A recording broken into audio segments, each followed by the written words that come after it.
ಎಲ್ಲರಿಗೆ ಮತ್ತೊಮ್ಮೆ ಸ್ವಾಗತ. ನಮ್ಮ ಸಂಕ್ಷೇಪ ರಾಮಾಯಣದ ಚರ್ಚೆಗೆ.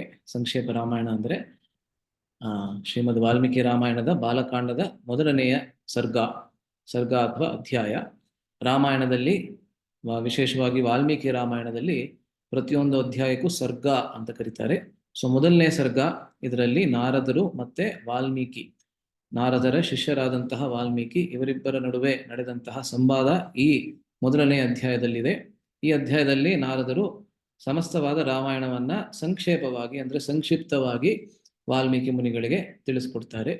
ಸೊ ಇದನ್ನ ನಾವು ಸುಮಾರು 4 ತಿಂಗಳಿಂದ ನಾವು ಚರ್ಚೆ ಮಾಡ್ತಾ ಬಂದಿದ್ದೇವೆ. ಇವತ್ತು ನಾವು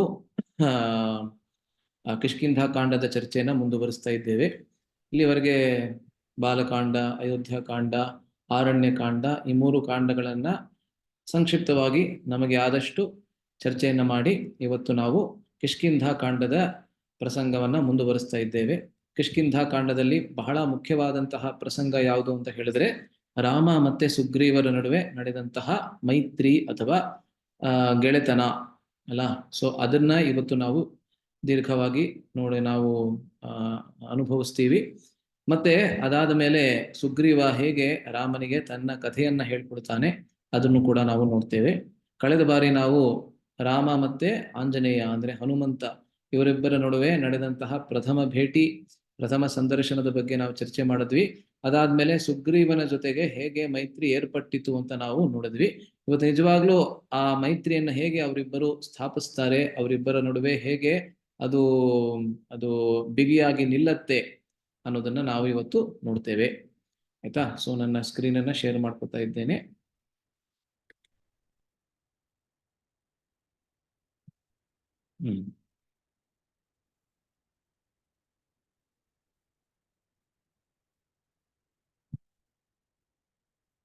ಓಕೆ. ಸೊ ವಾಲ್ಮೀಕಿ ಪ್ರಣಾಮ.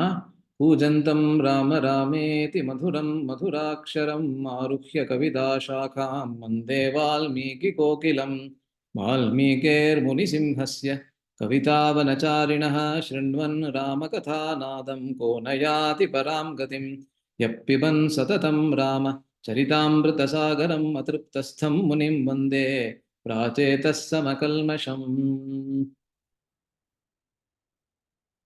ಇವತ್ತು ಸಂಕ್ಷೇಪ ರಾಮಾಯಣದ 55ನೇ ಶ್ಲೋಕದಿಂದ 58ನೇ ಶ್ಲೋಕದವರೆಗೆ ಚರ್ಚೆ ಮಾಡೋದಕ್ಕೆ ಪ್ರಯತ್ನ ಪಡ್ತೇವೆ, ಕೃಷ್ಣನ ಇಚ್ಛೆ ಇದ್ದಲ್ಲಿ. ಸೊ 55ನೇ ಶ್ಲೋಕ ಈ ಪ್ರಕಾರದಲ್ಲಿ ಇದೆ. 55 ಮತ್ತೆ 56 ಎರಡು ಒಟ್ಟಿಗೆ ಇಲ್ಲಿ ನಾವು ಚರ್ಚೆ ಮಾಡ್ತೇವೆ. ಇದರಲ್ಲಿ ವಿಶೇಷವಾಗಿ ಸುಗ್ರೀವ ಮತ್ತೆ ರಾಮ ಇವರಿಬ್ಬರ ನಡುವೆ ಹೇಗೆ ಆ ಒಂದು ಮೈತ್ರಿ ಅಥವಾ ಗೆಳೆತನ ಅನ್ನೋದು ಸ್ಥಾಪಿತವಾಯಿತು. ಅದಾದ ಮೇಲೆ ಸುಗ್ರೀವ ತನ್ನ ಕಥೆಯನ್ನ ರಾಮಚಂದ್ರನಿಗೆ ಹೇಳ್ಕೊಳ್ತಾನೆ. ಅದಕ್ಕಿಂತಲೂ ಮುಂಚೆ ರಾಮಚಂದ್ರ ತನ್ನ ಕಥೆಯನ್ನ ಸುಗ್ರೀವನಿಗೆ ಹೇಳ್ತಾನೆ. ಸೊ ಇದನ್ನ ಇವತ್ತು ನಾವು ಚರ್ಚೆ ಮಾಡ್ತೇವೆ. ಸೊ ಗಾಯತ್ರಿ ಮಾತಾಜಿಯವರಾಗ್ಲೇ ಕೈಯನ್ನು ಎತ್ತಿದ್ದಾರೆ. ದಯವಿಟ್ಟು ನನ್ನ ಹಿಂದೆ ಹೇಳಿ ಈ ಶ್ಲೋಕದ ಉಚ್ಚಾರಣೆಯನ್ನು ಮಾಡಬಹುದು. ಸುಗ್ರೀವ ಸುಗ್ರೀವ ಸುಗ್ರೀವ ಚ ಚ ಅಪಿ ಅಪಿ ತತ್ ತತ್ ಸರ್ವಂ ಸರ್ವಂ ಶ್ರುತ್ವಾ ಶ್ರುತ್ವಾ ರಾಮಸ್ಯ ವಾನರಃ ಚಕಾರ ಸಖ್ಯಂ ರಾಮೇಣ ಪ್ರೀತಃ ಚ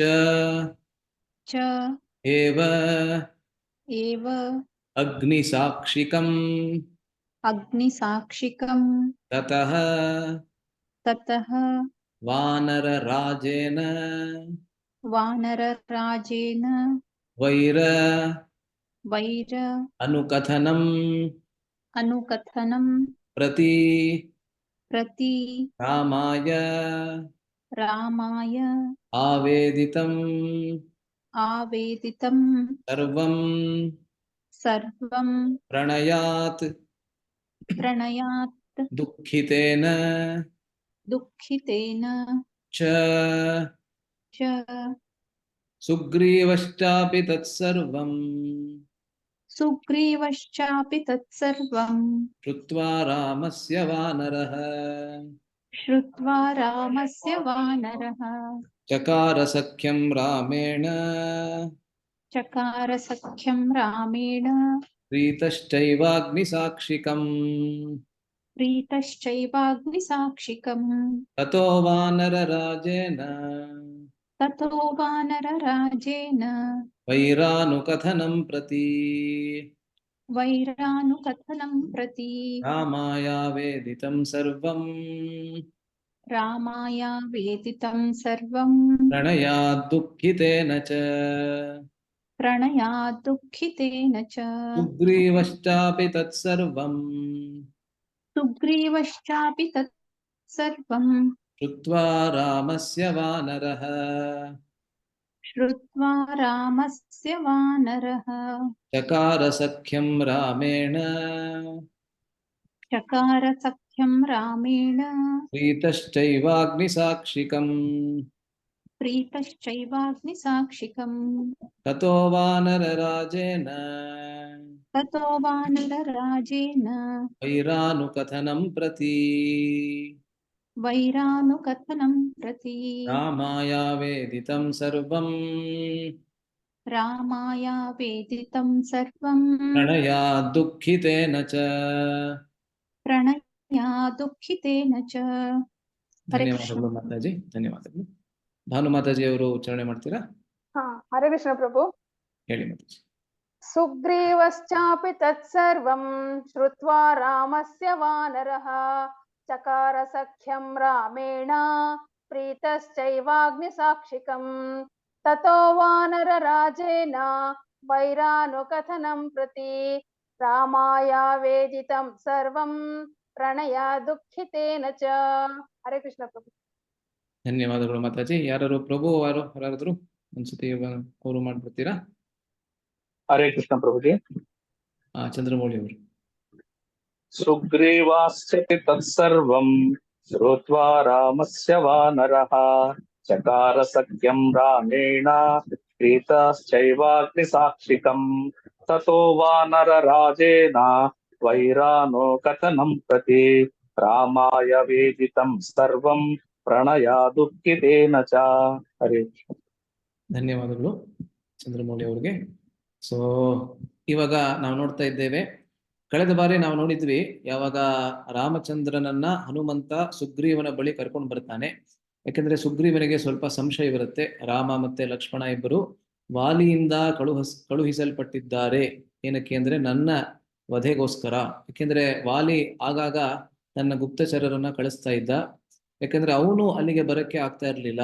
ಏನಕ್ಕೆ ಅಂತಾನು ಇವತ್ತು ನಾವು ನೋಡ್ತೇವೆ, ಆಗ್ಲೇ ನೀವೆಲ್ಲರೂ ತಿಳ್ಕೊಂಡಿದ್ದೀರಾ ಅದನ್ನ. ಸೊ ಅಲ್ಲಿಗೆ ಋಷಮುಖ ಪರ್ವತಕ್ಕೆ ವಾಲಿ ಬರೋದಕ್ಕೆ ಆಗ್ತಾ ಇರ್ಲಿಲ್ಲ, ಆದ್ರಿಂದ ತನ್ನ ಗುಪ್ತಚರರನ್ನ ಕಳಿಸ್ತಾ ಇದ್ದ ಎಷ್ಟೊಂದ್ಸತಿ. ಆದ್ರೆ ಸುಗ್ರೀವನ ಹತ್ರನೂ ಅವನ ಸಂಗಡಿಗರು ಯಾರಿದ್ರು ಅವರೆಲ್ಲರೂ ಅಸಾಮಾನ್ಯರು ಅಲ್ಲ. ಹನುಮಂತ ಇರ್ಬೋದು, ಜಾಂಬವಂತ ಇರ್ಬೋದು, ಮತ್ತೆ ಬೇರೆ ಯಾರ್ಯಾರಿದ್ರು ಅವನ ಜೊತೆಗೆ, ಅವರೆಲ್ಲರೂ ಕೂಡ ಬಹಳ ಶಕ್ತಿಶಾಲಿ ಪುರುಷರು. ಅದರಿಂದ ಅವರಿಗೆ ಹೆದರ್ಕೊಂಡು ಅವರು ಸುಗ್ರೀವನ ಹತ್ರ ಬರ್ತಾ ಇರ್ಲಿಲ್ಲ.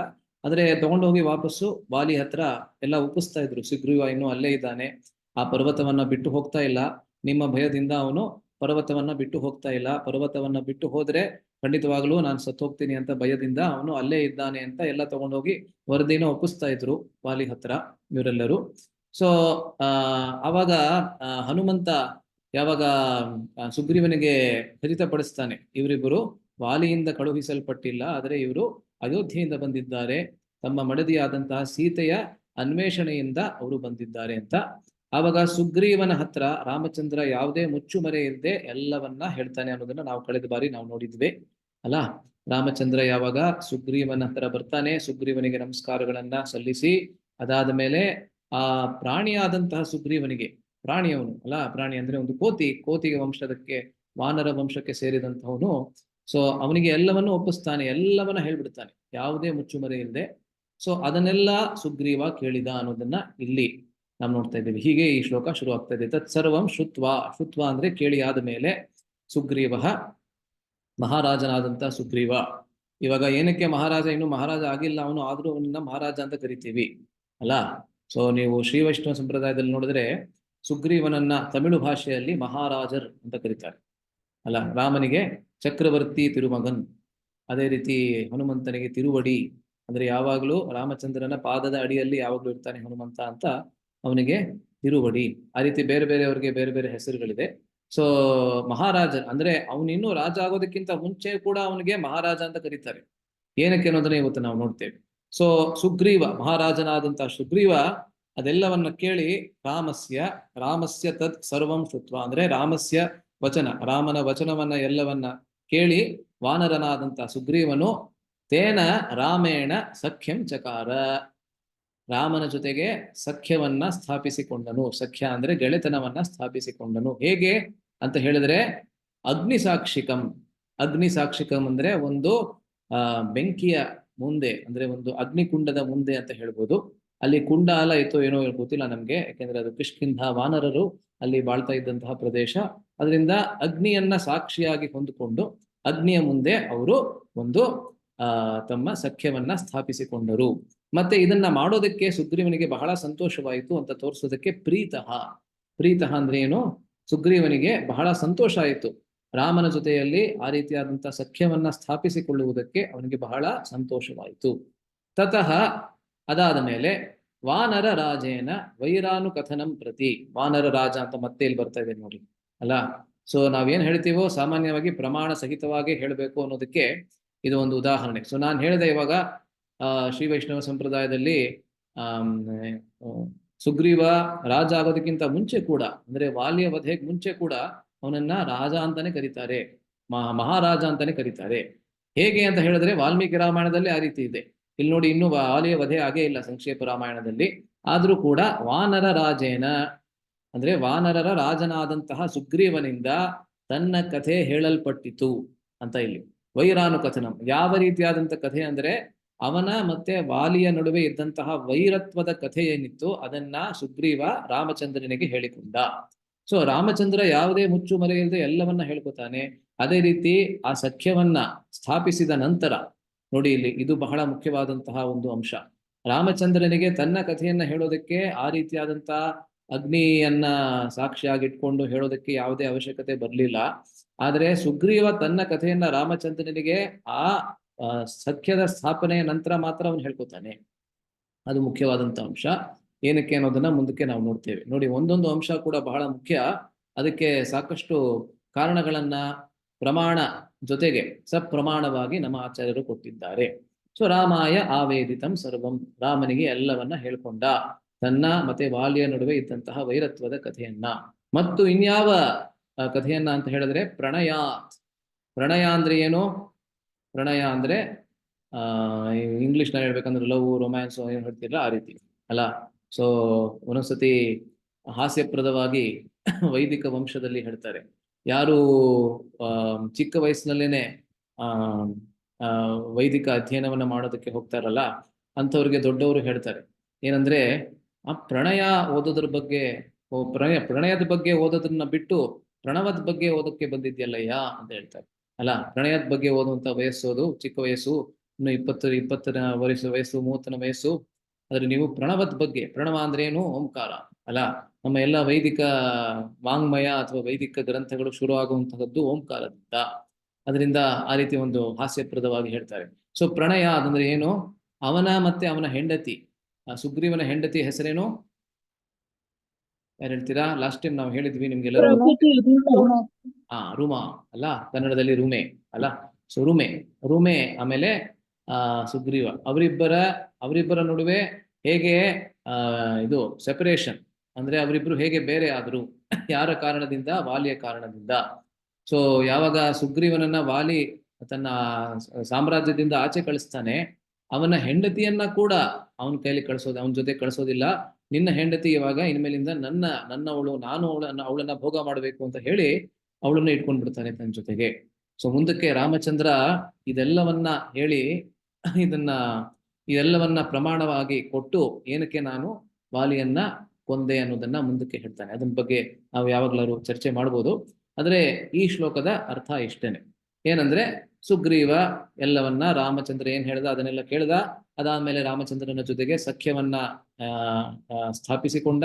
ಅದಾದ ಮೇಲೆ ಆ ಸುಗ್ರೀವ ಕೂಡ ತನ್ನ ಕಥೆಯನ್ನ, ವಿಶೇಷವಾಗಿ 2 ಕಥೆಗಳನ್ನ, ತನ್ನ ಮತ್ತೆ ವಾಲಿಯ ನಡುವೆ ಇದ್ದಂತಹ ವೈರತ್ವದ ಕಥೆಯನ್ನ, ಮತ್ತೆ ತನ್ನ ಹೆಂಡತಿಯಾದಂತ ರುಮೆಯ ಆ ಬೇರ್ಪಡೆಯಿಂದ ಅವನು ಏನು ಆ ಶೋಕವನ್ನ ಅನುಭವಿಸ್ತಾ ಇದ್ದ, ಎಷ್ಟು ಅನುಭವಿಸ್ತಾ ಇದ್ದ, ಅದೆಲ್ಲವನ್ನ ಯಾವುದೇ ಮುಚ್ಚುಮರೆ ಇಲ್ಲದೆ ರಾಮಚಂದ್ರನಿಗೆ ಹೇಳ್ಕೊಳ್ತಾನೆ.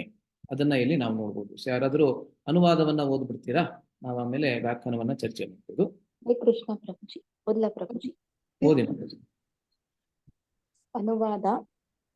ವಾನರನಾದ ಸುಗ್ರೀವನು ಅದನ್ನೆಲ್ಲ ಕೇಳಿ ಪ್ರೀತನಾಗಿ ಶ್ರೀರಾಮನ ಜೊತೆಯಲ್ಲಿ ಅಗ್ನಿಯ ಎದುರಾಗಿ ಸ್ನೇಹ ಮಾಡಿಕೊಂಡನು. ಆಮೇಲೆ ವಾನರ ರಾಜನಾದ ಸುಗ್ರೀವನಿಂದ ತನಗೂ ವಾಲಿಗೂ ವೈರವೇರ್ಪಟ್ಟ ಬಗೆಗೆ ಶ್ರೀರಾಮಚಂದ್ರನಿಗೆ ದುಃಖದಿಂದಲೂ ಪರಮ ಸ್ನೇಹ ಭಾವದಿಂದಲೂ ಕಥೆಯೆಲ್ಲ ಹೇಳಲ್ಪಟ್ಟಿತು. ಧನ್ಯವಾದಗಳು. ಈ ಅನುವಾದ ಸಂಸ್ಕೃತ ಹೇಗಿದೆ ಹಂಗೆ ಕೊಟ್ಟಿದ್ದಾರೆ. ಅದರಿಂದ ಹೇಳಲ್ಪಟ್ಟಿತು, ಅವನಿಂದ ಹೇಳಲ್ಪಟ್ಟಿತು. ಅದಕ್ಕೆ ಕನ್ನಡದಲ್ಲಿ ಹೇಳ್ತೀರಾ?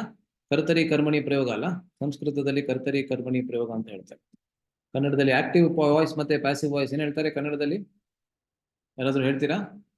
ಆಕ್ಟಿವ್ ವಾಯ್ಸ್ ಮತ್ತೆ ಪ್ಯಾಸಿವ್ ವಾಯ್ಸ್ ಇಂಗ್ಲಿಷ್ ನಲ್ಲಿ ಇದೆಯಲ್ಲ, ಯಾರಿಗಾದ್ರು ಗೊತ್ತಿದೆಯಾ ಅದ್ರ ಬಗ್ಗೆ? ಓಕೆ, ಬಿಡಿ, ತೊಂದರೆ ಇಲ್ಲ. ಸುಮ್ಮನೆ ಒಂದು ಡೀಟೇಲ್ ಅಷ್ಟೇ. ಸೊ ಮುಂದಕ್ಕೆ ಹೋಗೋಣ. ಇವಾಗ ವ್ಯಾಖ್ಯಾನ ಇಲ್ಲಿ ನೋಡ್ಬೋದು. ಪ್ರಭುಜಿ, ಹಾ ಆಕ್ಟಿವ್ ವಾಯ್ಸ್ ಅಂದ್ರೆ ನೇರಾಗಿ ನೇರವಾಗಿ. ಇವಾಗ ರಾಮಚಂದ್ರ ರಾಮನು ಕಾಡಿಗೆ ಹೋದನು, ಅದು ಇದು ಆಕ್ಟಿವ್ ವಾಯ್ಸ್. ಅಥವಾ ಇಂಗ್ಲಿಷ್ ನಲ್ಲಿ ಹೇಳ್ಬೇಕಂತ ಹೇಳಿದ್ರೆ Rama goes to the forest ಅಲ್ಲ. ಸೊ ಅಥವಾ ರಾಮ ಸೀಸ್ ದ ಡಿಯರ್, ಆಯ್ತಾ? ಆಮೇಲೆ ಅದೇ ರೀತಿ ಪ್ಯಾಸಿವ್ ವಾಯ್ಸ್ ಅಂದ್ರೆ deer is seen by Rama. ಆ ರೀತಿ ಆ ಜಿಂಕೆಯು ರಾಮನಿಂದ ನೋಡಲ್ಪಟ್ಟಿತು, ಅದು ಪ್ಯಾಸಿವ್ ವಾಯ್ಸ್. ಅದಕ್ಕೆ ಸಂಸ್ಕೃತದಲ್ಲಿ ಕರ್ತರಿ ಮತ್ತೆ ಕರ್ಮಣಿ ಪ್ರಯೋಗ ಅಂತ ಹೇಳ್ತಾರೆ. ಕನ್ನಡದಲ್ಲಿ ಏನೋ ಗೊತ್ತಿಲ್ಲ, ತೊಂದರೆ ಇಲ್ಲ. ಓಕೆ, ಹಾ ಅದೇ ತರ ಬರುತ್ತೆ ಪ್ರಭುಜಿ ಕನ್ನಡದಲ್ಲಿ. ಅದೇ ತರ ಬರುತ್ತಾ? ತೊಂದರೆ ಇಲ್ಲ, ಧನ್ಯವಾದ. ಸೊ ಈ ವ್ಯಾಖ್ಯಾನ ನೋಡೋಣ ಇವಾಗ. ಇಲ್ಲಿ ಸುಗ್ರೀವನನ್ನು 2 ಬಾರಿ ವಾನರನೆಂದು ಕರೆದಿದೆ. ವ್ಯಾಖ್ಯಾನ ಬಹಳ ಚೆನ್ನಾಗಿದೆ, ದಯವಿಟ್ಟು ಗಮನಿಸಿ. ಇಂಥ ಹೀನ ಕುಲವದವನೊಡನೆಯೂ ಪ್ರಭು ಸಖ್ಯ ಬೆಳೆಸಿದ್ದು ಅವನ ಸೌಶೀಲ್ಯದ ಪರಾಕಾಷ್ಠೆ ಎಂದು ತೋರಿಸಲು. ಹೀನ ಕುಲದವನವನು, ಯಾಕೆ ಅಂದ್ರೆ ಅವನು ವಾನರ ಕುಲದವನು, ಅವನು ಮನುಷ್ಯನೇ ಅಲ್ಲ. ಮನುಷ್ಯನ ಜೊತೆಗೆ ಸಖ್ಯವನ್ನ ಅವನು ಸ್ಥಾಪಿಸ್ತಾ ಇದ್ದಾನೆ ರಾಮಚಂದ್ರ. ಏನಕ್ಕೆ ಅಂದ್ರೆ ತನ್ನ ಸೌಶೀಲ್ಯ ಏನಿದೆ ಅಂತ, ಸೌಶೀಲ್ಯದ ಪರಾಕಾಷ್ಠೆಯನ್ನ ತೋರಿಸ್ಬೇಕು ಅಂತ. ಪರಾಕಾಷ್ಠೆ ಅಂದ್ರೆ ಮ್ಯಾಕ್ಸಿಮಮ್ ಲಿಮಿಟ್ ಅಂತ ಹೇಳ್ತಾರಲ್ಲ, ಅದಕ್ಕಿಂತ ಮೇಲೆ ಹೋಗೋದಕ್ಕೆ ಸಾಧ್ಯವೇ ಇಲ್ಲ ಅಂತಹ ಸೌಶೀಲ್ಯ ರಾಮಚಂದ್ರನಲ್ಲಿ. ಯಾಕಂದ್ರೆ ನಾವು ಕಳೆದ ಬಾರಿ ಕೂಡ ನೋಡಿದ್ವಿ, ಗುಣವಾನ್ ಅಂದ್ರೆ ಮೊದಲನೇ ಗುಣ, ರಾಮಚಂದ್ರನ ಗುಣ ಏನಿದೆ ಅದು ಗುಣ ಅಂತಾನೆ ಹೇಳ್ತಾರೆ ವಾಲ್ಮೀಕಿ ಮುನಿಗಳು. ಏನಕ್ಕೆ ಅಂತ ಹೇಳಿದ್ರೆ, ಅಂದ್ರೆ ನಾರದರು ಹೇಳ್ತಾರೆ, ವಾಲ್ಮೀಕಿ ಮುನಿಗಳು ಹೇಳ್ತಾರೆ. ಏನಕ್ಕೆ ಅಂದ್ರೆ ಆ ಗುಣ ಎಂಬಂತ ಶಬ್ದಕ್ಕೆ ವಿಶೇಷವಾದಂತ ಅರ್ಥ ಎಲ್ಲಿ ಏನ್ ಹೇಳ್ತಾರೆ ಅಂದ್ರೆ ಸೌಶೀಲ್ಯ. ಸೌಶೀಲ್ಯ ಅಂದ್ರೆ ಏನು? ಸೌಶೀಲ್ಯ ಅಂದ್ರೆ ಯದ್ಯಪಿ ಭಗವಂತ ಬಹಳ ಉನ್ನತವಾದಂತಹ ಸ್ಥಾನದಲ್ಲಿದ್ದಾನೆ, ಆದರೆ ನಮ್ಮಂತಹ ಹೀನ ಜನರ ಸ್ಥಾನಕ್ಕೆ ಬಂದು ನಮ್ಮ ಮೇಲೆ ಕರುಣೆಯನ್ನ ತೋರಿಸ್ತಾನೆ ಅಲ್ಲ. ಸೊ ಅದಕ್ಕೆ 3 ಉದಾಹರಣೆಗಳನ್ನ ಇಲ್ಲಿ ಕೊಡ್ತಾ ಇದ್ದಾರೆ ನೋಡಿ. ಒಂದಕ್ಕಿಂತ ಒಂದು ಹೆಚ್ಚಾದಂತಹ ಸೌಶೀಲ್ಯವನ್ನ ತೋರಿಸೋದಕ್ಕೆ 3 ಉದಾಹರಣೆಗಳು. ಮೊದಲನೇದು ಯಾವುದು? ಗುಹನ ಉದಾಹರಣೆ. ಹೀನ ಮನುಷ್ಯ ಜಾತಿಯ ಗುಹನೊಡನೆ ಸಖ್ಯ ಮಾಡಿದ್ದು ಸೌಶೀಲ್ಯವಾದರೆ ನೋಡಿ. ಹೀನ ಮನುಷ್ಯ ಏನಕ್ಕೆ ಅಂದ್ರೆ ಅವನು ಆದಿವಾಸಿ, ಅವನು ಟ್ರೈಬಲ್ ಅಲ್ಲ. ಅವನು ರಾಮಚಂದ್ರನು ದಶರಥರ ವಂಶದಲ್ಲಿ ಅಂದ್ರೆ ಸೂರ್ಯ ವಂಶದಲ್ಲಿ ಬಂದಂಥವನು. ಗುಹ ಎಲ್ಲೋ ಒಂದು ಯಾವ್ದು ಅರಣ್ಯದಲ್ಲಿ ವಾಸ ಮಾಡ್ತಾ ಇದ್ದಂತ ಒಬ್ಬ ಆದಿವಾಸಿ. ಅವನ ಜೊತೆಗೆ ಸಖ್ಯವನ್ನ ಅವನು ಬೆಳೆಸ್ತಾನೆ. ಅದು ಮೊದಲನೇ ಒಂದು ಉದಾಹರಣೆ. ಅದಾದ ಮೇಲೆ ಸ್ತ್ರೀಯಾದ ಶಬರಿಯಲ್ಲಿ ತೋರಿದ ಆದರ ಅವಳನ್ನು ಹುಡುಕಿಕೊಂಡು ಹೋದದ್ದು ಅದಕ್ಕಿಂತ ಹೆಚ್ಚು ಸೌಶೀಲ್ಯವಾಯಿತು. ಇಲ್ಲಿ ನೋಡಿ, ಶಬರಿ ಅನ್ನೋಳು ಇಲ್ಲಿ ಕೇವಲ ಸ್ತ್ರೀ ಅಂತ ಮಾತ್ರ ಅಲ್ಲ, ಅವಳು ಆದಿವಾಸಿ ಕೂಡ ಮತ್ತೆ ಸ್ತ್ರೀ ಕೂಡ ಅಲ್ಲ. ಸೊ ಮೊದಲನೇದು ಗುಹ ಕೇವಲ ಆದಿವಾಸಿ, ಮತ್ತೆ ಇವಳು ಶಬರಿ ಆದಿವಾಸಿ ಕೂಡ ಮತ್ತೆ ಸ್ತ್ರೀ ಕೂಡ ಅಲ್ಲ. ಸಾಮಾನ್ಯವಾಗಿ ಆದಿವಾಸಿಗಳಲ್ಲಿ ಕರುಣೆಯನ್ನ ತೋರಿಸಿದ್ರು ಕೂಡ ಅವ್ರ ಹೆಂಡತಿ ಯಾರಿರ್ತಾರೆ ಅವ್ರ ಮೇಲೆ ನೇರವಾಗಿ ಕರುಣೆಯನ್ನ ತೋರಿಸ್ತಾ ಇರ್ಬೋದು. ಆದ್ರೆ ಇಲ್ಲಿ ನೋಡಿ, ನೇರವಾಗಿ ಶಬರಿಯ ಮೇಲೆ, ಸ್ತ್ರೀ ಆದಂತಹ ಮತ್ತೆ ಆದಿವಾಸಿಯೂ ಕೂಡ ಆದಂತಹ ಶಬರಿಯ ಮೇಲೆ ಕರುಣೆಯನ್ನ ತೋರಿಸ್ತಾನೆ. ಸೊ ಒಂದು ಹೆಜ್ಜೆ ಮೇಲೆ ಸೌಶೀಲ್ಯ ಇದು. ಮತ್ತೆ ಕೊನೆಗೆ ಇಲ್ಲಿ ನೋಡಿ ಹೇಳ್ತಾರೆ, ಈಗ ಪ್ರಾಣಿ ಜಾತಿಗೆ ಸೇರಿದ ಸುಗ್ರೀವನೊಡನೆ ಬೆಳೆಸಿದ ಸ್ನೇಹ ಅದರ ಉತ್ತಮ ಪರಾಕಾಷ್ಠೆಯಾಯಿತು. ಇವಾಗ ಮನುಷ್ಯನೂ ಅಲ್ಲ ಅಂಥವನ ಜೊತೆಗೆ ಸಖ್ಯವನ್ನ ಸ್ಥಾಪಿಸಿ ಅಗ್ನಿಯನ್ನ ಸಾಕ್ಷಿಯಾಗಿಟ್ಕೊಂಡು ಸಖ್ಯವನ್ನ ಸ್ಥಾಪಿಸಿದ ರಾಮಚಂದ್ರನ ಈ ಒಂದು ಸೌಶೀಲ್ಯ ಏನಿದೆ ಇದು ತನ್ನ ಪರಾಕಾಷ್ಠೆಯನ್ನ ಮುಟ್ಟಿತು ಅಲ್ಲ. ಸೊ ಪ್ರೋಗ್ರೆಸಿವ್ ಆಗಿ ಅಂದ್ರೆ ಕ್ರಮೇಣ ಹೇಗೆ ಸೌಶೀಲ್ಯದ ಉದಾಹರಣೆ ಹೆಚ್ಚಾಗ್ತಾ ಹೋಯ್ತು ಅನ್ನೋದಕ್ಕೆ ಇಲ್ಲಿ ನಾವು ನೋಡ್ಬೋದು ಅಲ್ಲ. ಎರಡನೆಯ ಪ್ರಯೋಗದಲ್ಲಿ ಕೇವಲ ವಾನರನೆಂದು ಹೇಳದೆ ಸುಗ್ರೀವನನ್ನು ವಾನರ ರಾಜನೆಂದು ಕರೆದಿದೆ. ಇಲ್ಲಿ ನೋಡಿ ನಾವು ಬರ್ತಾ ಇದೀವಿ ಇವಾಗ ವಿಷಯಕ್ಕೆ. ವಾನರ ರಾಜ ಅಂತ ಕರಿತಾ ಇದ್ದಾರೆ. ಯದ್ಯಪಿ ಇವಾಗ ಸುಗ್ರೀವ ಇನ್ನೂ ಅವನು ರಾಜ ಆಗೇ ಇಲ್ಲ, ಇನ್ನು ವಾಲಿ ವಧೆ ಆಗ್ಬೇಕು. ವಾಲಿ ವಧೆ ಆದ ಮೇಲೆ ರಾಮಚಂದ್ರ ಸುಗ್ರೀವನನ್ನ ರಾಜ ಅಂತ ಘೋಷಿಸ್ಬೇಕು. ಅಲ್ಲಿವರೆಗೆ ರಾಜ ಆಗೋದಕ್ಕೆ ಸಾಧ್ಯನೇ ಇಲ್ಲ ಸುಗ್ರೀವ. ಆದ್ರೂ ಇಲ್ಲಿ ವಾನರ ರಾಜೇನ ಅಂದ್ರೆ ಈ ಸುಗ್ರೀವನ ವಾನರನಾದಂತಹ ಮತ್ತೆ ವಾನರರ ರಾಜನಾದಂತಹ ಸುಗ್ರೀವನಿಂದ ತನ್ನ ಕಥೆ ಹೇಳಲ್ಪಟ್ಟಿದ್ದು ರಾಮಚಂದ್ರನಿಗೆ ಅಂತ ಹೇಳ್ತಾ ಇದ್ದಾರೆ. ಅದೇಗ್ ಸಾಧ್ಯ ಅಂತ ಹೇಳಿದ್ರೆ ನೋಡಿ, ಆದರೆ ಶ್ರೀರಾಮನೊಡನೆ ಅವನಿಗೆ ಸಖ್ಯವಾದಾಗ ಸೊ ಇದೆಲ್ಲ ನೋಡಿದ್ವಿ. ಇಲ್ಲಿ ಏನು ಕಾರಣ ಅಂತ ಹೇಳಿದ್ರೆ ಇಲ್ಲಿ ನೋಡಿ ಹೇಳ್ತಾ ಇದ್ದಾರೆ, ಶ್ರೀರಾಮಚಂದ್ರನ ಕಟಾಕ್ಷ ಬಿದ್ದ ಕೂಡಲೇ ಅವನಿಗೆ ರಾಜಲಕ್ಷಣ ಪ್ರಾಪ್ತಿ ಆಯಿತೆಂದು ಸುಗ್ರೀವನೇ ರಾಮದೃಷ್ಟಿಯಲ್ಲಿ ವಾನರ ರಾಜನಾಗಿ ಹೋದನೆಂದು ವಾಲಿಯು ಮೃತಪ್ರಾಯನಾದನೆಂದು ತೋರಿಸಲು. ಸೊ ಯಾವಾಗ ರಾಮನ ಕಟಾಕ್ಷ, ಆ ವಿಷ್ಣುವಿನ ಕಟಾಕ್ಷ, ರಾಮನ ದೃಷ್ಟಿ ಸುಗ್ರೀವನ ಮೇಲೆ ಬಂತು, ಆವಾಗ್ಲೇ ಅರ್ಥ ಮಾಡ್ಕೋಬೇಕು ನಾವು ಏನು ಅಂತ ಹೇಳಿದ್ರೆ ಆಗ್ಲೇ ಅವನು ರಾಜನಾಗ್ಬಿಟ್ಟ. ಅದಾದ್ಮೇಲೆ ಬರೀ ಫಾರ್ಮ್ಯಾಲಿಟಿ ಅಂತ ಹೇಳ್ತಾರಲ್ಲ ಅದು ಮಾತ್ರ ಬಾಕಿ ಇತ್ತು ಅಷ್ಟೇನೆ ಅಲ್ಲ. ಹೇಗೆ ಭಗವದ್ಗೀತೆಯಲ್ಲಿ ಕೂಡ ಕೃಷ್ಣ ಹೇಳ್ತಾನೆ, ನಿಮಿತ್ತ ಮಾತ್ರಂ ಭವಸವ್ಯ ಸಾಚಿನ್ ಅಂತ ಹೇಳ್ತಾನೆ. ಈ ಕರ್ಣ ಯಾರಿದ್ದಾನೆ, ಭೀಷ್ಮ ಯಾರಿದ್ದಾನೆ, ದ್ರೋಣ ಯಾರಿದ್ದಾರೆ, ಇವರೆಲ್ಲರನ್ನ ನಾನು ಕೊಂದಾಗಿದೆ ಆಗ್ಲೇ. ಆದರೆ ನೀನ್ ಇವಾಗ ಏನ್ ಮಾಡ್ಬೇಕು ಅಂತ ಹೇಳಿದ್ರೆ ನನ್ನ ಯೋಜನೆಯಲ್ಲಿ ಒಂದು ನಿಮಿತ್ತ ಆಗ್ಬೇಕಷ್ಟೇನೆ, ಒಂದು ಮಾಧ್ಯಮ ಆಗ್ಬೇಕು ಅಷ್ಟೇನೆ ಅಂತ ಅರ್ಜುನನಿಗೆ ಕೃಷ್ಣ ಹೇಳ್ತಾನೆ. ಸೊ ಅದೇ ರೀತಿಯಲ್ಲಿ ಇಲ್ಲಿ ನೋಡಿ, ರಾಮಚಂದ್ರ ಯಾವಾಗ ಮೊದಲನೇ ತನ್ನ ದೃಷ್ಟಿಯನ್ನ ಸುಗ್ರೀವನ ಮೇಲೆ ಇಟ್ಟ ಆವಾಗ್ಲೇನೆ ಅವನಿಗೆ ರಾಜ್ಯವನ್ನ ಕೊಟ್ಬಿಟ್ಟ. ಅದಾದ್ಮೇಲೆ ಬರೀ ಫಾರ್ಮ್ಯಾಲಿಟಿ ಬಾಕಿ ಇತ್ತಷ್ಟೇ, ವಾಲಿ ವಧೆ ಆಗ್ಬೇಕಾಗಿತ್ತು. ಅದಾದ್ಮೇಲೆ ಒಂದು ಫಾರ್ಮಲ್ ರೀತಿಯಲ್ಲಿ ಅಲ್ಲ, ಒಂದು ಬಹಳ ಎಲ್ಲರ ಮುಂದೆ ಎಲ್ಲರ ಸಮ್ಮುಖದಲ್ಲಿ ಘೋಷಣೆ ಆಗ್ಬೇಕಾಗಿತ್ತು, ಅದು ಮಾತ್ರ ಬಾಕಿ ಇತ್ತು ಅಷ್ಟೇ ಅಲ್ಲ. ಸೊ ಯಾವಾಗ ಸುಗ್ರೀವನ ಮೇಲೆ ರಾಮಚಂದ್ರನ ಕಟಾಕ್ಷ ಬೀಳುತ್ತೆ ಆವಾಗ ಸುಗ್ರೀವನ ಐಶ್ವರ್ಯ ಏನಿತ್ತು, ಸುಗ್ರೀವನಲ್ಲಿ ಇದ್ದಂತಹ ಸುಕೃತಿ ಏನಿತ್ತು ಅದು ಹೆಚ್ಚಾಗ್ತಾ ಹೋಗುತ್ತೆ. ಆದ್ರೆ ವಾಲಿಯ ಸುಕೃತಿ ಕಡಿಮೆ ಆಗ್ತಾ ಹೋಗುತ್ತೆ ಅಲ್ವೇ. ಸುಗ್ರೀವನೇ ರಾಮದೃಷ್ಟಿಯಲ್ಲಿ ವಾನರ ರಾಜನಾಗಿ ಹೋದನೆಂದು ಅಲ್ಲ. ಸೊ ರಾಮನ ದೃಷ್ಟಿಯಲ್ಲಿ ಸುಗ್ರೀವ ಆಗ್ಲೇ ರಾಜ ಆಗಿ ಹೋಗಾಗ್ಬಿಟ್ಟಿತ್ತು. ಒಬ್ಬನು ಅರಸನಾಗುವುದು, ಇನ್ನೊಬ್ಬ ಅರಸನಾಗಿದ್ದವನು ರಾಜ್ಯಹೀನನಾಗುವುದು ಈ ಕಟಾಕ್ಷ ಪ್ರಾಪ್ತಿ ಅಪ್ರಾಪ್ತಿಗಳಿಂದ ಎಂಬ ಶಾಸ್ತ್ರವನ್ನು ಇಲ್ಲಿ ಸೂಚಿಸಿದೆ. ನೋಡಿದ್ರ ಎಷ್ಟು ಸ್ಪಷ್ಟವಾಗಿ ಹೇಳ್ತಾ ಇದ್ದಾನೆ. ಸೊ ಒಬ್ಬ ಅರಸನಾಗ್ತಾನೆ, ಯಾರು? ಸುಗ್ರೀವ. ಅವನು ಎಲ್ಲೂ ಇಲ್ಲ ಇವಾಗ, ಎಲ್ಲವನ್ನ ಕಳ್ಕೊಂಡು ತನ್ನ ಹೆಂಡತಿಯನ್ನ ಕೂಡ ಕಳ್ಕೊಂಡು ಇವಾಗ ಅಲ್ಲಿ ಕೂತಿದ್ದಾನೆ ಋಷ್ಯಮುಖ ಪರ್ವತದಲ್ಲಿ. ಆದ್ರೆ ಮತ್ತೊಬ್ಬ ವಾಲಿ ಎಲ್ಲವನ್ನ ಪಡೆದುಕೊಂಡು ಆ ಸುಗ್ರೀವನ ಹೆಂಡತಿಯನ್ನು ಕೂಡ ಪಡೆದುಕೊಂಡು ಅವಳ ಜೊತೆಗೆ ಭೋಗವನ್ನು ಮಾಡ್ತಾ ಇದ್ದಾನೆ. ಆದರೆ ಒಂದೇ ಕ್ಷಣದಲ್ಲಿ ಎಲ್ಲವನ್ನ ಉಲ್ಟಾ ಮಾಡಿದಂತಹ ರಾಮಚಂದ್ರ. ಏನಕ್ಕೆ ಅಂದ್ರೆ ಆ ರಾಮಚಂದ್ರನ ಕಟಾಕ್ಷ ಸುಗ್ರೀವನ ಮೇಲೆ ಬಂತು, ಆದ್ರೆ ಅದೇ ರಾಮಚಂದ್ರನ ಕಟಾಕ್ಷ ವಾಲಿಯ ಮೇಲೆ ಬರ್ಲಿಲ್ಲ. ವಾಲಿಯನ್ನ ನಾನು ವಧೆ ಮಾಡ್ತೀನಿ ಅಂತ ಇವಾಗ ಇನ್ನೇನು ಅವನು ಪ್ರತಿಜ್ಞೆ ಮಾಡಲಿದ್ದಾನೆ ಅಲ್ಲ. ಸೊ ಇದನ್ನು ಇಲ್ಲಿ ನಾವು ನೋಡಬಹುದು.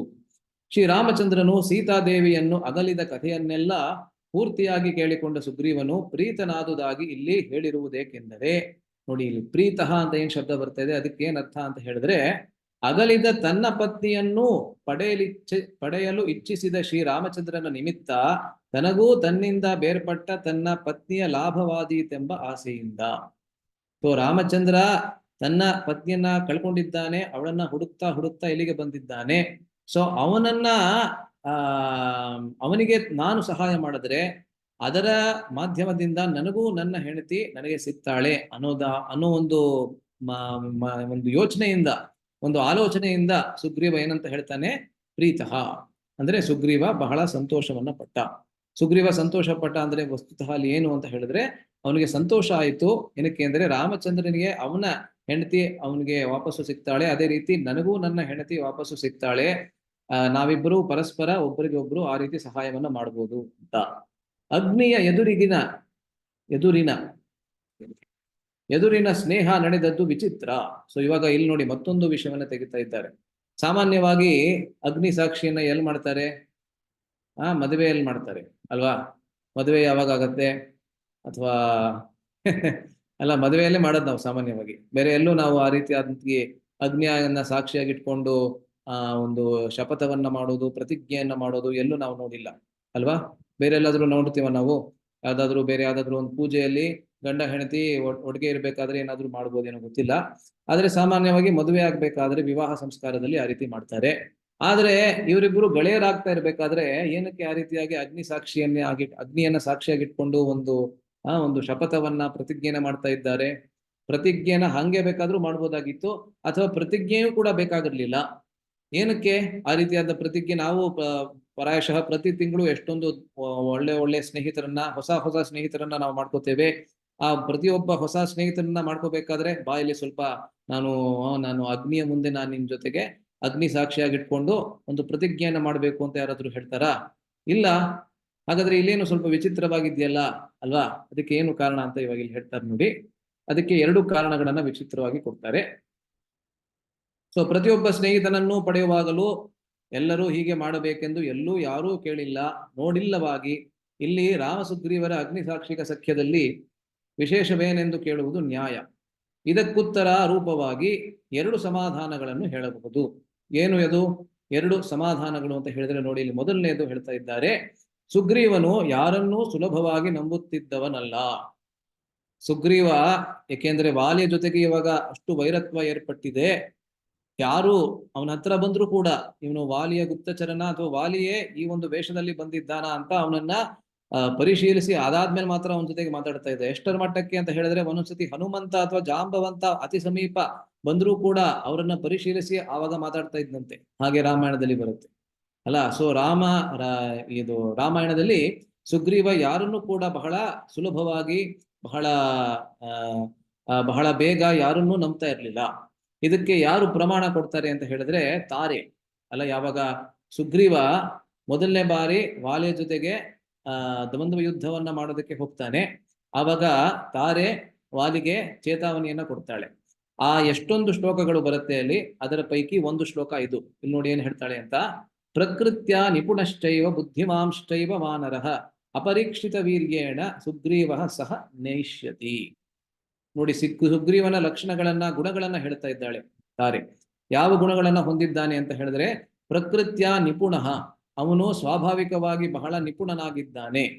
ಮತ್ತೆ ಅಂದ್ರೆ ಜಾಣನಾಗಿದ್ದಾನೆ ಅಂತ ಹೇಳ್ಬೋದು. ಇಲ್ಲಿ ನೋಡಿ ಹಂಗೆ ಹೇಳ್ತಾ ಇದ್ದಾರೆ, ಹುಟ್ಟಿನಿಂದಲೇ ಜಾಣ. ಪ್ರಕೃತ್ಯ ಅಂದ್ರೆ ಇಲ್ಲಿ ಹುಟ್ಟಿನಿಂದಲೇ ಅಂತ ಹೇಳ್ತಾ ಇದ್ದಾರೆ. ಅಂದ್ರೆ ಸ್ವಾಭಾವಿಕವಾಗಿ ಅವನಲ್ಲೇ ಇರುವಂತಹ ಗುಣ ಅದು. ಏನು, ಅವನು ಬಹಳ ಜಾಣ. ಬುದ್ಧಿಮಾನ್ ಚೈವ ವಾನರಃ ಅಲ್ಲ. ಸೊ ಇಲ್ಲಿ ಈ ರೀತಿ ಹೇಳ್ತಾ ಇದ್ದಾರೆ ನೋಡಿ. ನಿಪುಣ ಅಂದ್ರೆ ಏನ್ ಹೇಳ್ತಾ ಇದ್ದಾರೆ ಅಂದ್ರೆ, ಸ್ವಾರ್ಥ ಸಾಧನೆಯಲ್ಲಿ ನಿಪುಣ ಅವನು ಅಲ್ಲ. ಅಂದ್ರೆ ತನ್ನ ಅರ್ಥ ಏನಿದೆ ಅದನ್ನ ಸಾಧಿಸಿಕೊಳ್ಳುವುದರಲ್ಲಿ ಅವನು ನಿಪುಣ, ಮತ್ತೆ ಬಹಳ ಜಾಣ ಕೂಡ ಇದ್ದಾನೆ. ಪ್ರಕೃತ್ಯ ಬುದ್ಧಿಮಾನ್ ಮತ್ತೆ ನಿಪುಣಶ್ಚೈವ, ಅವನು ಸ್ವಾಭಾವಿಕವಾಗಿ ಹುಟ್ಟಿನಿಂದಲೇ ಜಾಣ, ಮತ್ತೆ ತನ್ನ ಇಷ್ಟಾರ್ಥವನ್ನ ಪಡ್ಕೊಳ್ಳೋದ್ರಲ್ಲಿ ಬಹಳ ನಿಪುಣ ಕೂಡ, ಮತ್ತೆ ಬುದ್ಧಿವಂತನೂ ಆದ. ನೋಡಿ ಇಲ್ಲಿಗೆ ಇಂಗ್ಲಿಷ್ ನಲ್ಲಿ ಹೇಳ್ತಾ ಇದ್ದಾರೆ ವರ್ಲ್ಡ್ಲಿ ವೈಸ್ ಅಂತ. ಸೊ ನೋಡಿ, ಎಷ್ಟೊಂದು ಜನ ಬಹಳ ಬುದ್ಧಿಯನ್ನ ಹೊಂದಿರ್ತಾರೆ, ಆದ್ರೆ ಇತರರ ಜೊತೆಗೆ ಹೇಗೆ ಅದಕ್ಕೆ ಸ್ಮಾರ್ಟ್ನೆಸ್ ಅಂತ ಹೇಳ್ತಾರೆ. ಇಂಗ್ಲಿಷ್ ನಲ್ಲಿ 2 ಶಬ್ದಗಳಿದೆಯಲ್ಲ, ಒಂದು ಇಂಟೆಲಿಜೆಂಟ್ ಮತ್ತೆ ಇನ್ನೊಂದು ಸ್ಮಾರ್ಟ್. ಬಹಳಷ್ಟು ಜನ ಇಂಟೆಲಿಜೆಂಟ್ ಇರ್ಬೋದು, ಆದ್ರೆ ಕೆಲವೇ ಕೆಲವರು ಸ್ಮಾರ್ಟ್ ಇರ್ತಾರೆ ಅಲ್ಲ, ಚುರುಕು. ಅದಕ್ಕೆ ಏನ್ ಹೇಳ್ತಾರೆ ಕನ್ನಡದಲ್ಲಿ? ಚುರುಕು ಬುದ್ಧಿನ ಚುರುಕು ಅಂತ ಹೇಳ್ತಾರ? ಏನ್ ಹೇಳ್ತಾರೆ ಸ್ಮಾರ್ಟ್ಗೆ? ಏನ್ ಹೇಳ್ತಾರೆ ಕನ್ನಡದಲ್ಲಿ? ಯಾರಾದ್ರೂ ಹೇಳ್ತೀರಾ? ಬುದ್ಧಿಶಾಲಿ ಪ್ರಭುಜಿ. ಚತುರ ಮತ್ತೆ ಇನ್ಯಾರು ಯಾವ್ದು ಏನ್ ಹೇಳಿದ್ರು? ಕುಶಲ. ಬುದ್ಧಿಶಾಲಿ ಅಂದ್ರೆ ಇದು ಬುದ್ಧಿ, ಅಂದ್ರೆ ಇದು ಇಂಟೆಲಿಜೆಂಟ್. ನಿಪುಣ ಅಂತ ಬರ್ದಿದೆ ಅಲ್ಲ, ನಿಪುಣ ಅಂತ ಬರ್ದಿದೆ. ನಿಪುಣ ಅಂದ್ರೆ ಸ್ಕಿಲ್ಡ್, ಅಂದ್ರೆ ಇದೇನಂತಾರೆ ಕುಶಲತೆ ಅನ್ನೋದು ನಿಪುಣತೆ, ಅದೆರಡು ಒಂದೇನೆ. ಸೊ ಇದು ಚತುರ ಅಂತ ಹೇಳ್ಬೋದು ಬೇಕಾದ್ರೆ, ಇಲ್ಲಾಂದ್ರೆ ಚುರುಕು ಅಂತ ಹೇಳ್ತಾರೆ. ಒಂದು ಕನ್ನಡದಲ್ಲಿ, ನಮ್ಮ ಬೆಂಗಳೂರು ಕನ್ನಡದಲ್ಲಿ ಚುರುಕು ಬುದ್ಧಿ ಅಂತ ಹೇಳ್ತಾರೆ. ಅದೇ ಚುರುಕು ಅಂದ್ರೆ ಅವ್ರು ಬಹಳ ಬೇಗ ಅದನ್ನ ತಿಳ್ಕೊಂಡ್ಬಿಟ್ಟು ತಕ್ಷಣ ದೇ ಆಕ್ಟ್ ವೆರಿ ಸೂನ್ ಅಲ್ಲ, ಆ ರೀತಿ. ಓವರ್ ಸ್ಮಾರ್ಟ್ ಅಲ್ಲ, ಬರೀ ಸ್ಮಾರ್ಟ್ ಅಷ್ಟೇನೆ. ಅಂದ್ರೆ ಅದು ಬೇರೆ ಅರ್ಥ ಬಂದ್ಬಿಡತ್ತೆ, ಬೇರೆ ಅರ್ಥ, ತೊಂದ್ರೆ ಇಲ್ಲ. ಸೊ ವರ್ಲ್ಡ್ಲಿ ವೈಸ್ ಅಂದ್ರೆ ಅರ್ಥ ಆಗತ್ತೆ ನಿಮ್ಗೆ ಅಲ್ಲ. ಅಂದ್ರೆ ಇವಾಗ ನಾವು ಬರೀ ಬುದ್ಧಿಯನ್ನ ಹೊಂದಿದ್ರೆ ಸಾಲದು ಈ ಕಾಲದಲ್ಲಿ, ವಿಶೇಷವಾಗಿ ಈ ಕಾಲದಲ್ಲಿ. ಅದನ್ನ ಹೇಗೆ ಬೇರೆಯವ್ರಿಗೆ ತೋರ್ಪಡಿಸ್ಕೋಬೇಕು, ಮತ್ತೆ ಹೇಗೆ ಈ ಜಗತ್ತಿನಲ್ಲಿ ಬದುಕಬೇಕು ಅನ್ನೋದು ಕೂಡ ನಾವು ತಿಳ್ಕೊಂಡಿರ್ಬೇಕು ಅಲ್ಲ. ಅದಕ್ಕೆ ವರ್ಲ್ಡ್ಲಿ ವೈಸ್ ಅಂದ್ರೆ ಜಗತ್ತಿನಲ್ಲಿ ಬದುಕೋದಕ್ಕೆ ಯಾವ ಯಾವ ಒಂದು ಒಂದು ಏನಂತಾರೆ ಒಂದು ನಿಪುಣತೆ ಬೇಕು, ಆ ರೀತಿಯಾಗಿ ನಮ್ಮಲ್ಲಿ ಇರಬೇಕು. ಕೇವಲ ಬುದ್ಧಿ ಮಾತ್ರ ಇದ್ರೆ ಅದು ಪ್ರಯೋಜನ ಇಲ್ಲ ಅಲ್ಲ. ಸೊ ಆ ರೀತಿ ಇವನು ಸುಗ್ರೀವನವನು ಆ ರೀತಿಯಾದ ಬಹಳ ಚುರುಕಿದ್ದಾನೆ, ಅವನು ವರ್ಲ್ಡ್ಲಿ ವೈಸ್ ಅಂತ ಹೇಳ್ತಾರೆ. ಸೊ ಆದ ಸುಗ್ರೀವನು ಯಾರನ್ನೂ ಪರೀಕ್ಷೆ ಮಾಡದೆ ಸ್ನೇಹಿತನೆಂದು ಅಂಗೀಕರಿಸುತ್ತಿರಲಿಲ್ಲ. ಅವನು ಯಾವಾಗ್ಲೂ ಹಂಗೆ ಇದ್ದ. ಆದ್ರೆ ವಿಶೇಷವಾಗಿ ಈ ಸಮಯದಲ್ಲಿ ವಾಲಿ ಅವನನ್ನ ಕೊಂದು ಅವನ ಪ್ರಾಣವನ್ನ ತೆಗೆಯೋದಕ್ಕೆ ಅವನು ಹಾತೊರಿತಾ ಇದ್ದಾನೆ. ಅಂತ ಸಮಯದಲ್ಲಿ ಇನ್ನೂ ಜಾಸ್ತಿ ಅವನು ಎಲ್ಲರ ಪರೀಕ್ಷೆಯನ್ನ ಮಾಡ್ತಾ ಇದ್ದ. ಆದ್ದರಿಂದ ಇದು ಸರ್ವವಿದಿತವಾಗಿದ್ದ ವಿಷಯ. ಸರ್ವವಿದಿತ ಅಂದ್ರೆ ಎಲ್ಲರಿಗೂ ಗೊತ್ತಿತ್ತು ಇದು. ಆದ್ರಿಂದ ತಾರೆ ಕೂಡ ಇದನ್ನ ಹೇಳ್ತಾ ಇದ್ದಾಳೆ ತನ್ನ ಮೈದ್ನನ ಬಗ್ಗೆ. ಅಲ್ಲ, ಮೈದ್ನ ತಾನೆ ಸುಗ್ರೀವ, ತಾರೆಗೆ, ತಾರೆಯ ಹೆಂಡತಿ, ತಾರೆಯ ಗಂಡ ವಾಲಿಯ ತಮ್ಮ ಸುಗ್ರೀವ. ಅದರಿಂದ ತಾರೆಗೆ ಮೈದ್ನ ಈ ಸುಗ್ರೀವ. ಸೊ ಸುಗ್ರೀವನ ಬಗ್ಗೆ ತಾರೆ ಕೂಡ ಬಹಳ ಚೆನ್ನಾಗಿ ಗೊತ್ತಿದೆ. ಭಗವಂತನಾದ ಶ್ರೀ ರಾಮಚಂದ್ರನನ್ನೇ ಪರೀಕ್ಷಿಸಿದ ಧೀರ ಭಕ್ತ ಸುಗ್ರೀವ. ಸೊ ಈ ರೀತಿಯಲ್ಲಿ ಹೇಳ್ತಾರೆ ನೋಡಿ. ಸೊ ಶ್ರೀ ವೈಷ್ಣವರ ಪ್ರಕಾರ ಸುಗ್ರೀವ ಕೂಡ ಭಕ್ತ, ಮಹಾನ್ ಭಕ್ತ. ಆದ್ದರಿಂದ ಅವನನ್ನ ಮಹಾರಾಜರು ಕನ್ನಡದಲ್ಲಿ ಹೇಳ್ಬೇಕಂದ್ರೆ. ಸೊ ಮಹಾರಾಜ ಅಂತ ಕೂಡ ಹೇಳೋದಿಲ್ಲ, ಮಹಾರಾಜನು ಅಂತಾನು ಹೇಳೋದಿಲ್ಲ, ಮಹಾರಾಜರು ಅಲ್ಲ. ಸೊ ಸೊ ಭಗವಂತ ಅಂದ್ರೆ ರಾಮಚಂದ್ರನನ್ನೇ ಪರೀಕ್ಷಿಸಿದಂತಹ ಧೀರ ಭಕ್ತ ಅವನು. ಹೇಗೆ ಮುಂದಕ್ಕೆ ಬರುತ್ತೆ, 2 ಬಾರಿ ಪರೀಕ್ಷಿಸ್ತಾನೆ. ಒಂದು ಸಪ್ತಸಾಲ ವೃಕ್ಷಗಳ ಮೂಲಕ, ಎರಡನೇದು ದುಂದುಭಿ ಎಂಬುದರ ಪ್ರಸಂಗದ ಮೂಲಕ. ಅದರಿಂದ 2 ರೀತಿಯಲ್ಲಿ ಅವನ್ನ ರಾಮಚಂದ್ರನನ್ನ ಪರೀಕ್ಷಿಸ್ತಾನೆ. ಆದ್ದರಿಂದ ಅಗ್ನಿ ಸಾಕ್ಷಿಕ ಸ್ನೇಹ ಅವನ ಸಂಶಯ ಸ್ವಭಾವ ದೃಷ್ಟಿಯಿಂದ ಅವಶ್ಯವಾಯಿತು ಅಲ್ಲ. ಸೊ ಏನಕ್ಕೆ ಅದು ಅವಶ್ಯವಾಯಿತು ಅಂತ ಹೇಳಿದ್ರೆ, ಅವನ ಸಂಶಯ ದೂರ ಮಾಡ್ಕೋಬೇಕು. ಇವಾಗ ಆಗಿನ ಕಾಲದಲ್ಲಿ ವಿಶೇಷವಾಗಿ ಯಾವಾಗ ಅಗ್ನಿಯ ಮುಂದೆ ಯಾರಾದ್ರೂ ಏನಾದ್ರೂ ಪ್ರತಿಜ್ಞೆಯನ್ನ ಮಾಡ್ತಾರೆ, ಅಗ್ನಿಯನ್ನ ಸಾಕ್ಷಿಯಾಗಿಟ್ಕೊಂಡು ಪ್ರತಿಜ್ಞೆ ಮಾಡ್ತಾರೆ, ಅದಕ್ಕೆ ಯಾವುದೋ ಒಂದು ವ್ಯಾಲ್ಯೂ ಇರುತ್ತೆ, ಒಂದು ಅದಕ್ಕೆ ಬೆಲೆ ಇದ್ದೇ ಇರ್ತದೆ. ಅದನ್ನ ಯಾವತ್ತೂ ಮುರಿಯೋದಕ್ಕೆ ಆಗೋದಿಲ್ಲ. ಇದು ತ್ರೇತಾಯುಗದ ಕಥೆ ಅಲ್ವಾ. ಸೊ ಇವತ್ತು ಕೂಡ ಆ ರೀತಿಯಾಗಿ ಇರ್ಬೋದು. ಇವತ್ತು ಆದ್ರೆ ಅಗ್ನಿಯನ್ನ ಸಾಕ್ಷಿಯಾಗಿ ಇಟ್ಕೊಂಡು ಮಾತಾಡಿದ್ರು ಕೂಡ ಅದನ್ನ ಆಮೇಲೆ ಮುರಿಬೋದು ಜನರು. ಆದ್ರೆ ಆಗಿನ ಕಾಲದಲ್ಲಿ ಅದು ಕಡಿಮೆ ಆಗ್ತಾ ಇತ್ತು. ಆದ್ದರಿಂದ ಇದು ಅವಶ್ಯವಾಯಿತು. ಅದು ಮೊದಲನೇ ಕಾರಣ. 2ನೇ ಕಾರಣ ಹೇಳ್ತಾ ಇದ್ದಾರೆ ನೋಡಿ. 2ನೇದಾಗಿ ಕಿಷ್ಕಿಂಧೆಯ ಅರಸು ಮನೆತನದಲ್ಲೇ ಈ ಪದ್ಧತಿ ರೂಢ ಮೂಲವಾಗಿ ಬಂದಿರಬೇಕು. ರೂಢಿಯಾಗಿ ಅಭ್ಯಾಸದಿಂದ ಕಿಷ್ಕಿಂಧೆಯಲ್ಲೇನೆ ಆ ರೀತಿಯಾದಂತಹ ಪದ್ಧತಿ ಬಂದಿರಬೇಕು. ಹೇಗೆ ಇದರ ಅನುಮಾನವನ್ನ ಹಾಕ್ತಾ ಇದ್ದಾರೆ ಅಂತ ಹೇಳಿದ್ರೆ, ಹೇಗೆಂದರೆ ಸುಗ್ರೀವನ ಅಣ್ಣನಾದ ವಾಲಿಯು ಹಿಂದೆ ರಾವಣನೊಡನೆ ಹೀಗೆಯೇ ಅಗ್ನಿ ಸಾಕ್ಷಿಕ ಸ್ನೇಹ ಬೆಳೆಸಿದುದಾಗಿ ಉತ್ತರಕಾಂಡದಲ್ಲಿ ಕಂಡು ಬರುತ್ತದೆ. ನೋಡಿ ಇನ್ನೊಂದು ಪ್ರಮಾಣ ಇಲ್ಲಿ. ಹೇಗೆ ಅಂದ್ರೆ, ವಾಲಿ ರಾವಣನ ಜೊತೆಗೆ ಒಬ್ಬ ಕಳ್ಳ ಮತ್ತೊಬ್ಬ ಕಳ್ಳನ ಜೊತೆಗೆ ಪ್ರತಿಜ್ಞೆ ಮಾಡ್ತಾ ಇದ್ದಾನೆ, ಅಥವಾ ಸ್ನೇಹವನ್ನ ಸ್ಥಾಪಿಸ್ಕೊಳ್ತಾ ಇದ್ದಾರೆ ಅಲ್ಲ. ಒಬ್ಬ ಮಹಾನ್ ರೌಡಿ ಮತ್ತೆ ಇನ್ನೊಬ್ಬ ಮಹಾನ್ ರೌಡಿಯ ಜೊತೆಗೆ ಅಲ್ಲ.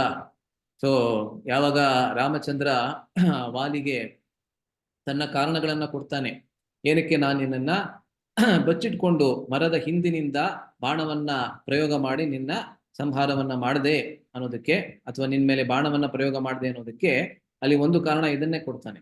ಏನಂದ್ರೆ, ಯಾವಾಗ ರಾವಣ ನನ್ನ ಹೆಂಡತಿಯಾದಂತಹ ಸೀತೆಯನ್ನ ಕರೆದುಕೊಂಡು ಹೋಗ್ತಾ ಇದ್ದ ಆಕಾಶದ ಮಾರ್ಗದಲ್ಲಿ, ಆವಾಗ ನೀನು ಖಂಡಿತವಾಗಲೂ ಸೀತೆಯನ್ನ ನೋಡ್ದೆ, ನೀನು ರಾವಣನನ್ನ ಕೂಡ ನೋಡ್ದೆ, ಆದ್ರೆ ನೀನೇನು ಕ್ರಮವನ್ನ ತೆಗೆದುಕೊಳ್ಳಿಲ್ಲ.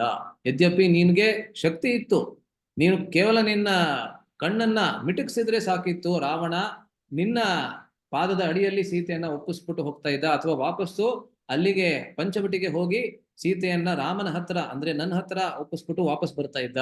ಆದ್ರೆ ನೀನೇನೇನು ಕ್ರಮವನ್ನ ತೆಗೆದುಕೊಳ್ಳಿಲ್ಲ. ಏನಕ್ಕೆ ಅಂದ್ರೆ, ನೀನು ಕೂಡ ಬೇರೆ ಯಾರ್ದೋ ಹೆಂಡತಿಯನ್ನ ಅನುಭವಿಸ್ತಾ ಇದೀಯಾ ಅನ್ನೋದನ್ನ ರಾಮಚಂದ್ರ ಅಲ್ಲಿ ಹೇಳ್ತಾನೆ. ಯಾರ ಹೆಂಡತಿ ಅಂದ್ರೆ, ಸುಗ್ರೀವನ ಹೆಂಡತಿಯನ್ನ ಇವನು ಅನುಭವಿಸ್ತಾ ಇದ್ದಾನೆ. ಯಾಕಂದ್ರೆ ಅದು ಗೊತ್ತಲ್ಲ ನಮ್ಗೆ, ಇವಾಗ ತಾನೇ ನಾವು ಕೇಳಿದ್ವಿ ಅದನ್ನ, ರುಮೆಯನ್ನ ಈ ವಾಲಿ ಅವಳನ್ನ ಕಬಳಿಸ್ಕೊಂಡು ಅವಳ ಭೋಗವನ್ನ ಮಾಡ್ತಾ ಇದ್ದಾನೆ. ಸೊ ಇವಾಗ ರಾವಣ ಆ ರೀತಿಯಾಗಿ ಮತ್ತೊಬ್ಬನ ಹೆಂಡತಿಯನ್ನ ಕರ್ಕೊಂಡು ಹೋಗ್ತಾ ಇರ್ಬೇಕಾದ್ರೆ ನೀನ್ ಮಾಡ್ತಾ ಇರೋದು ತಪ್ಪು ಅಂತ ಹೇಳೋದಕ್ಕೆ ಅವನಿಗೆ ಧೈರ್ಯ ಬರೋದಿಲ್ಲ. ಏಕೆಂದ್ರೆ ಅವನೇ ಆ ರೀತಿಯಾದಂತಹ ಅಪರಾಧವಾದಂತಹ ಒಂದು ಕೆಟ್ಟ ಕಾರ್ಯದಲ್ಲಿ ಅವನೇ ತೊಡಗಿದ್ದಾನೆ ಅಲ್ವಾ. ಅದನ್ನ ರಾಮಚಂದ್ರ ಹೇಳ್ತಾನೆ. ಸೊ ಇದು 2 ಕಾರಣಗಳನ್ನ ಇಲ್ಲಿ ಕೊಡ್ತಾರೆ, ಆಯ್ತಾ. ಸೊ ಇವಾಗ ನಾವು ಮುಂದಿನ ಶ್ಲೋಕಕ್ಕೆ ಹೋಗೋಣ. ಇವಾಗ ರಾಮ ಯಾವ ಪ್ರತಿಜ್ಞೆಯನ್ನ ಮಾಡ್ತಾನೆ ಅನ್ನೋದನ್ನ ಇವಾಗ ನಾವಿಲ್ಲಿ ನೋಡಬಹುದು. ಮತ್ತೊಬ್ರು ಯಾರಾದ್ರೂ ನನ್ನ ಹಿಂದೆ ಉಚ್ಚಾರಣೆಯನ್ನ ಮಾಡ್ಬೋದು. ಶ್ಲೋಕದ ಉಚ್ಚಾರಣೆಯನ್ನ ಯಾರು ಮಾಡ್ತೀರಾ? ಕುಮಾರಿ ಮಾತಾಜಿ ಅವರ? ಹೌದು. ಕುಮಾರಿ ಮಾತಾಜಿ ಅವರು ದಯವಿಟ್ಟು ನನ್ನಿಂದ ಹೇಳಿ. ಪ್ರತಿಜ್ಞಾತಂ ಪ್ರತಿಜ್ಞಾತಂ ಚ ಚ ರಾಮೇಣ ರಾಮೇಣ ತದಾ ತದಾ ವಾಲಿವಧಂ ವಾಲಿವಧಂ ಪ್ರತಿ ಪ್ರತಿ ವಾಲಿನಃ ವಾಲಿನಃ ಚ ಚ ಬಲಂ ಬಲಂ ತತ್ರ ತತ್ರ ಕಥಯಾಮ್ ಆಸ ಕಥಯಾಮ್ ಆಸ ವಾನರಃ ವಾನರಃ ಸುಗ್ರೀವಃ ಸುಗ್ರೀವಃ ಶಂಕಿತಃ ಶಂಕಿತಃ ಚ ಚ ಆಸೀತ್ ಆಸೀತ್ ನಿತ್ಯಂ ನಿತ್ಯಂ ವೀರ್ಯೇಣ ವೀರ್ಯೇಣ ರಾಘವೇ ರಾಘವೇ ಪ್ರತಿಜ್ಞಾತಂ ಚ ರಾಮೇಣ ಪ್ರತಿಜ್ಞಾತಂ ಚ ರಾಮೇಣ ವಾಲಿ ತದಾ ವಾಲಿವಧಂ ಪ್ರತಿ ತದಾ ವಾಲಿವಧಂ ಪ್ರತಿ ವಾಲಿನಶ್ಚ ಬಲಂ ತತ್ರ ವಾಲಿನಶ್ಚ ಬಲಂ ತತ್ರ ಕಥಯಾಮಾಸ ವಾನರಃ ಕಥಯಾಮಾಸ ವಾನರಃ ಸುಗ್ರೀವಃ ಶಂಕಿತಶ್ಚಾಸೀತ್ ಸುಗ್ರೀವ ಶಂಕಿತಶ್ಚಾಸೀತ್ ನಿತ್ಯಂ ವೀರ್ಯೇಣ ರಾಘವೇ ನಿತ್ಯಂ ವೀರ್ಯೇಣ ರಾಘವೇ ಪ್ರತಿಜ್ಞಾತಂ ಚ ರಾಮೇಣ ಪ್ರತಿಜ್ಞಾತಂ ಚ ರಾಮೇಣ ತದಾ ವಾಲಿವಧಂ ಪ್ರತಿ ತದಾ ವಾಲಿಂ ವಧಂ ಪ್ರತಿ ವಾಲಿನಶ್ಚ ಬಲಂ ತತ್ರ ವಾಲಿನಶ್ಚ ಬಲಂ ತತ್ರ ಕಥಯಾಮಾಸ ವಾನರಃ ಕಥಯಾಮಾಸ ವಾನರಃ ಸುಗ್ರೀವಃ ಶಂಕಿತಶ್ಚಾಸೀತ್ ಸುಗ್ರೀವ ಶಂಕಿತಶ್ಚಾಸೀತ್ ನಿತ್ಯಂ ವೀರ್ಯೇಣ ರಾಘವೇ. ನಿತ್ಯಂ ವೀರ್ಯೇಣ ರಾಘವೇ. ಧನ್ಯವಾದಗಳು. ಯಾರಾದ್ರೂ ಇಬ್ರು ದಯವಿಟ್ಟು ಉಚ್ಚಾರಣೆನ ಮಾಡ್ತೀರಾ? ಬೇರೆ ಇಬ್ರು ಯಾರು ಮಾಡಿಲ್ಲ ಇದುವರೆಗೆ ಅಂತವರು? ಪ್ರತಿಜ್ಞಾತ ಚ ರಾಮೇಣ ತದಾ ವಾಲಿವಧಂ ಪ್ರತಿ ವಾಲಿನಶ್ಚ ಬಲಂ ತತ್ರ ಕಥಯಾಮಾಸ ವಾನರಃ ಸುಗ್ರೀವಃ ಶಂಕಿತಶ್ಚಾಸೀತ್ ನಿತ್ಯಂ ವೀರ್ಯೇಣ ರಾಘವೇ. ಹರೇ ಕೃಷ್ಣ ಪ್ರಭುಜಿ. ಧನ್ಯವಾದ. ಇನ್ನೊಬ್ರು ಯಾರಾದ್ರೂ ಪ್ರಭು ಯಾರಾದ್ರೂ ಮಾಡ್ತೀರಾ? ಯಾರಾದ್ರೂ ಹರೇ ಕೃಷ್ಣ. ಹಾ ಮಿಸ್ಕಿನ್ ಪ್ರಭು. ಎಸ್. ಪ್ರತಿಜ್ಞಾತಂ ಚ ರಾಮೇಣ ತದಾ ವಾಲಿವಧಂ ಪ್ರತಿ ವಾಲಿನಶ್ಚ ಬಲಂ ತತ್ರ ಕಥಯಾಮಾಸ ವಾನರಃ ಸುಗ್ರೀವಃ ಶಂಕಿತಶ್ಚಾಸೀತ್ ನಿತ್ಯಂ ವೀರೇಣ ರಾಘವೇ. ಧನ್ಯವಾದಗಳು ಪ್ರಭು. ಸೊ ಇಲ್ಲಿ ರಾಮ ಪ್ರತಿಜ್ಞೆಯನ್ನ ಮಾಡ್ತಾನೆ. ಏನಕ್ಕೆ? ವಾಲಿಯ ವಧೆಯನ್ನ ಮಾಡೋದಕ್ಕೆ. ತತ್ರ ಅಂದ್ರೆ ಅಲ್ಲಿ ವಾಲಿವಧಂ ಪ್ರತಿ, ವಾಲಿಯ ವಧೆಯನ್ನ ನಾನು ಮಾಡ್ತೇನೆ ಅಂತ ಒಂದು ಪ್ರತಿಜ್ಞೆಯನ್ನ ಮಾಡ್ತಾನೆ. ವಾಲಿನಶ್ಚ ಬಲಂ ತತ್ರ ಕಥಯಾಮಾಸ ವಾನರಃ.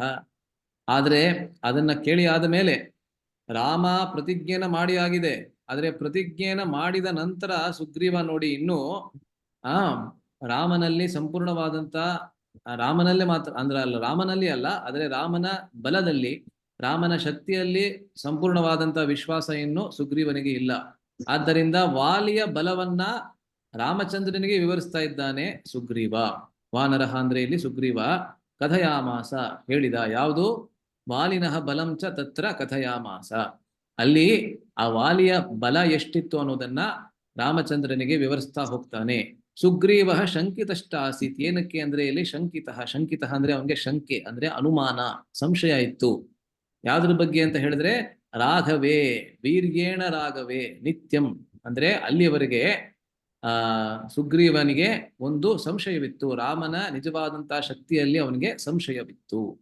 ಆದ್ದರಿಂದ ವಾಲಿಯ ಸ್ಥೈರ್ಯವನ್ನ, ವಾಲಿಯ ಬಲವನ್ನ, ವಾಲಿಯ ಶಕ್ತಿಯನ್ನ ರಾಮಚಂದ್ರನಿಗೆ ವಿವರಿಸ್ತಾ ಹೋಗ್ತಾನೆ. ಅನುವಾದವನ್ನ ದಯವಿಟ್ಟು ಯಾರಾದರೂ ಓದ್ತೀರಾ? ಸುಧೀರ ಮಾತಾಜಿಯವರು ಓದ್ತೀರಾ? ಸರಿ. ಹರೇ ಕೃಷ್ಣ. ಹರೇ ಕೃಷ್ಣ. ಶ್ರೀರಾಮನು ಆಮೇಲೆ ವಾಲಿಯನ್ನು ಕೊಲ್ಲುವುದಾಗಿ ಪ್ರತಿಜ್ಞೆಯನ್ನು ಮಾಡಿದನು. ಇದಾದ ಮೇಲೆ ಸುಗ್ರೀವನು ಶ್ರೀರಾಮಚಂದ್ರನಿಗೆ ವಾಲಿಯು ಎಷ್ಟೊಂದು ಬಲಶಾಲಿಯಾಗಿದ್ದನೆಂಬುದನ್ನು ಕುರಿತು ವಿವರಿಸಿದನು. ಏಕೆಂದರೆ ಶ್ರೀರಾಮನನ್ನು ಕಂಡಾಗಿನಿಂದ ಸದಾ ಅವನ ಶಕ್ತಿಯ ವಿಷಯದಲ್ಲಿ ಸಂಶಯ ಪಡುತ್ತಿದ್ದ. ಹರೇ ಕೃಷ್ಣ ಪ್ರಭು. ಧನ್ಯವಾದ. ನೋಡಿ ಇವಾಗ ವ್ಯಾಖ್ಯಾನ. ಶ್ರೀರಾಮನಿಗೆ ಸುಗ್ರೀವನೊಡನೆ ಅಗ್ನಿಸಾಕ್ಷಿಕ ಸ್ನೇಹ ಏರ್ಪಟ್ಟ ಮೇಲೂ ವಾಲಿಯನ್ನು ಕೊಲ್ಲುವುದಾಗಿ ಪ್ರಭು ವಚನ ನೀಡಿದ ಮೇಲೂ ಸುಗ್ರೀವನಿಗೆ ತನ್ನ ಕೆಲಸ ಕೈಗೂಡುವ ವಿಷಯದಲ್ಲಿ ಸಂಶಯ ಇದ್ದೇ ಇದ್ದಿತು. ರಾಮನೆಲ್ಲಿ ಕೈ ಕೊಡುವನೋ ಕೈ ಕೊಟ್ಬಿಡ್ತಾನೆ ಅಂತ ಇರಲಿಲ್ಲ ಸುಗ್ರೀವನಿಗೆ, ಎಂದಲ್ಲದಿದ್ದರು ಅಂತ ಹೇಳ್ತಾ ಇದ್ದಾರೆ ನೋಡಿ. ಸೊ ನಮ್ಮ ಭಾಷೆಯಲ್ಲಿ ಹೇಳ್ಬೇಕಂದ್ರೆ ರಾಮ ಎಲ್ಲಿ ಕೈ ಕೊಟ್ಬಿಡ್ತಾನ ಅಂತ ಆ ರೀತಿಯಾದಂತ ಶಂಕೆ ಇರಲಿಲ್ಲ.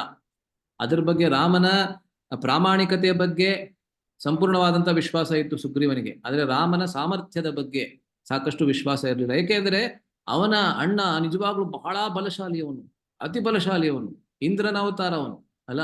ಸುಗ್ರೀವ ಸೂರ್ಯನ ಅವತಾರ, ಇವನು ವಾಲಿ ಇಂದ್ರನ ಅವತಾರ. ಅದರಿಂದ ಅತಿ ಬಲಶಾಲಿಯಾಗಿದ್ದ. ಕಳೆದ ಬಾರಿ ನಾವು ನೋಡಿದ್ವಿ ರಾವಣನನ್ನ ಹೇಗೆ 4 ದಿಕ್ಕುಗಳಲ್ಲಿ ಅವನು ಕೇವಲ ತನ್ನ ಬಾಲದಿಂದ ಆಡಿಸಿ ಅದಾದ್ಮೇಲೆ ವಾಪಸ್ಸು ಕಿಷ್ಕಿಂಧೆಗೆ ಬಂದು ಅವನ ಬಾಲವನ್ನ ಬಿಟ್ಟು ರಾವಣನನ್ನು ಮುಕ್ತ ಮಾಡ್ತಾನೆ ಅನ್ನೋದನ್ನ ನಾವು ಕಳೆದ ಬಾರಿ ನೋಡಿದ್ವಿ. ಈ ಕಥೆ ಉತ್ತರಕಾಂಡದಲ್ಲಿ ಬರ್ತದೆ. ಅಂದ್ರೆ ಅಷ್ಟು ಬಲಶಾಲಿಯಾಗಿದ್ದ.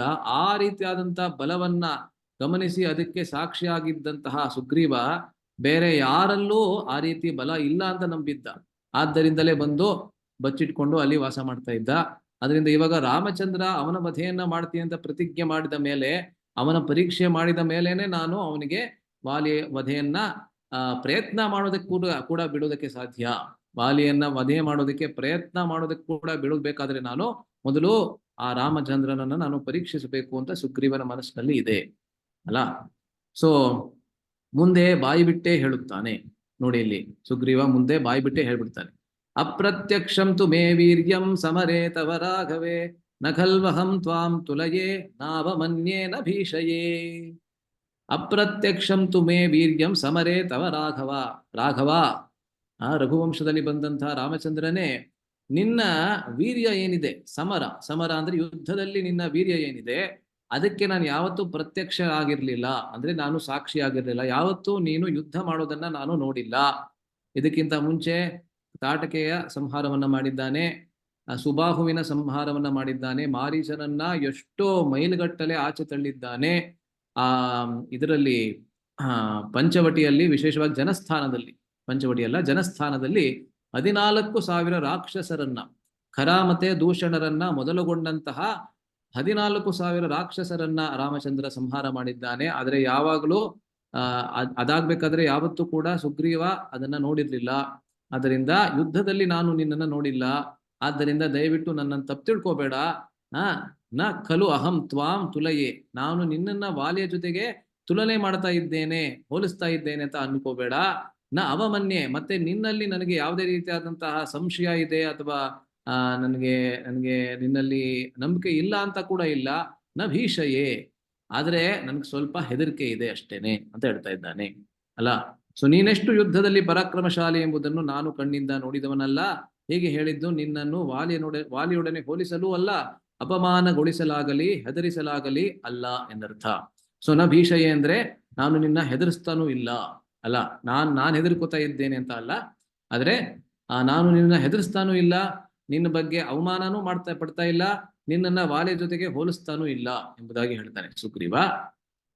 ಆದುದರಿಂದ ಶಂಕಾಗ್ರಸ್ತನಾದ ಸುಗ್ರೀವ ಪದೇ ಪದೇ ವಾಲಿಯ ಸಾಮರ್ಥ್ಯವನ್ನು ಕುರಿತು ವಿವರವಾಗಿ ಶ್ರೀರಾಮಚಂದ್ರನಿಗೆ ದೃಷ್ಟಾಂತಗಳೊಡನೆ ತಿಳಿಸಲಾರಂಭಿಸಿದನು. ಇದನ್ನು ನಾವು ಕಿಷ್ಕಿಂಧ ಕಾಂಡದ ಸುಮಾರು 5 ಮತ್ತೆ 6ನೇ ಅಧ್ಯಾಯಗಳಲ್ಲಿ ನಾವು ಇದನ್ನ ನೋಡಬಹುದು. ಅದರ ಆಶಯ ಏನು ಅಂತ ಹೇಳಿದ್ರೆ, ನಿನಗಿಂತ ಶಕ್ತಿಯುಂಟೋ ಇದ್ದರೆ ಹೇಳು. ನಿನಗಿಂತ ಅಲ್ಲ, ಇದು ಇವನಿಗಿಂತ ಆಗ್ಬೇಕಿದು. ಇವನಿಗಿಂತ ಅಂದ್ರೆ ಏನು, ಆ ವಾಲಿಗಿಂತ ಅಂತ ಅರ್ಥ ಅಲ್ಲ. ಸೊ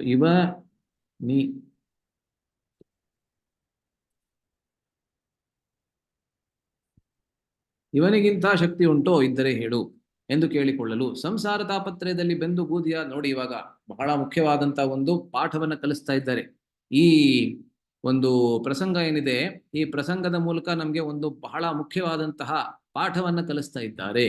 ನಮ್ಮೆಲ್ಲರಿಗೆ ಹೇಗೆ ಈ ಒಂದು ಪ್ರಸಂಗ ಅನ್ವಯವಾಗುತ್ತೆ ಅನ್ನೋದನ್ನ ಹೇಳ್ತಾ ಇದ್ದಾರೆ. ಯಾಕೆಂದ್ರೆ ಎಷ್ಟೊಂದ್ಸತಿ ನಾವು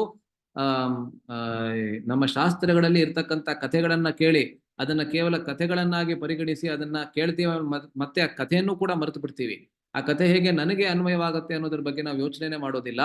ಆದ್ರೆ ಆಚಾರ್ಯರ ವ್ಯಾಖ್ಯಾನದ ಮೂಲಕ ನಾವು ಅದನ್ನ ಅರ್ಥ ಮಾಡ್ಕೋಬಹುದು ಅಲ್ಲ. ಸೊ ಇಲ್ಲಿ ಹೇಳ್ತಾ ಇದ್ದಾರೆ, ಸಂಸಾರ ತಾಪತ್ರಯದಲ್ಲಿ ಬೆಂದು ಬೂದಿಯಾದ ನಿರ್ಭಾಗ್ಯನಿಗೆ ಸಂಸಾರ ಬೇಗೆಯ ತೀವ್ರತೆಯಲ್ಲಿ ಇರುವ ನಂಬಿಕೆ ಅದನ್ನು ಕ್ಷಣ ಮಾತ್ರದಲ್ಲಿ ಕಳೆದು ನೀಗಬಲ್ಲ ಭಗವಂತನ ಕಾರುಣ್ಯದಲ್ಲಿ ಸಾಮರ್ಥ್ಯದಲ್ಲಿ ಇರಲಾರದುದು ಸ್ವಾಭಾವಿಕವಲ್ಲವೇ ಅಲ್ಲ.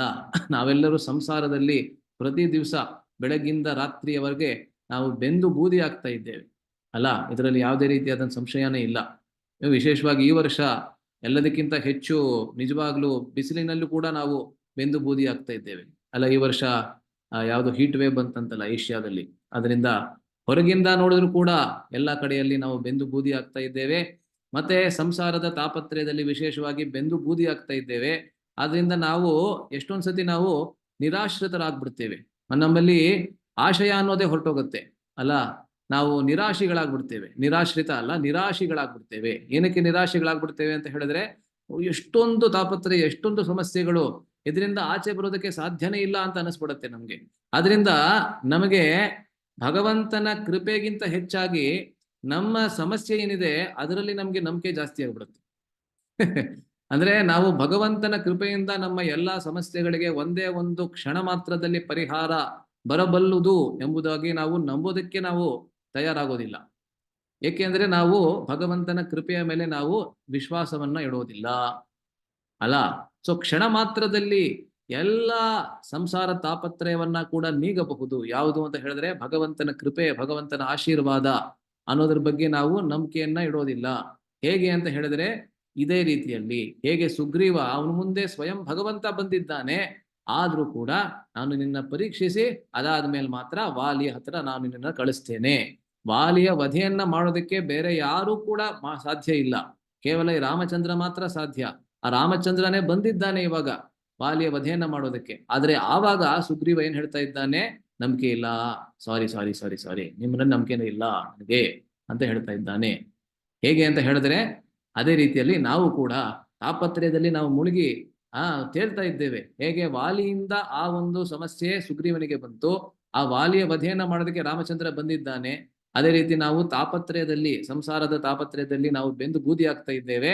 ಆದ್ರೆ ರಾಮಚಂದ್ರನ ಅಥವಾ ಭಗವಂತ ಕೃಷ್ಣನ ಕೃಪೆ ಏನಿದೆ ಅದನ್ನ ನಾವು ಪಡ್ಕೊಳ್ಳೋದಕ್ಕೆ ಅಥವಾ ಸ್ವೀಕರಿಸೋದಕ್ಕೆ ನಾವು ತಯಾರಾಗ್ತಾ ಇಲ್ಲ.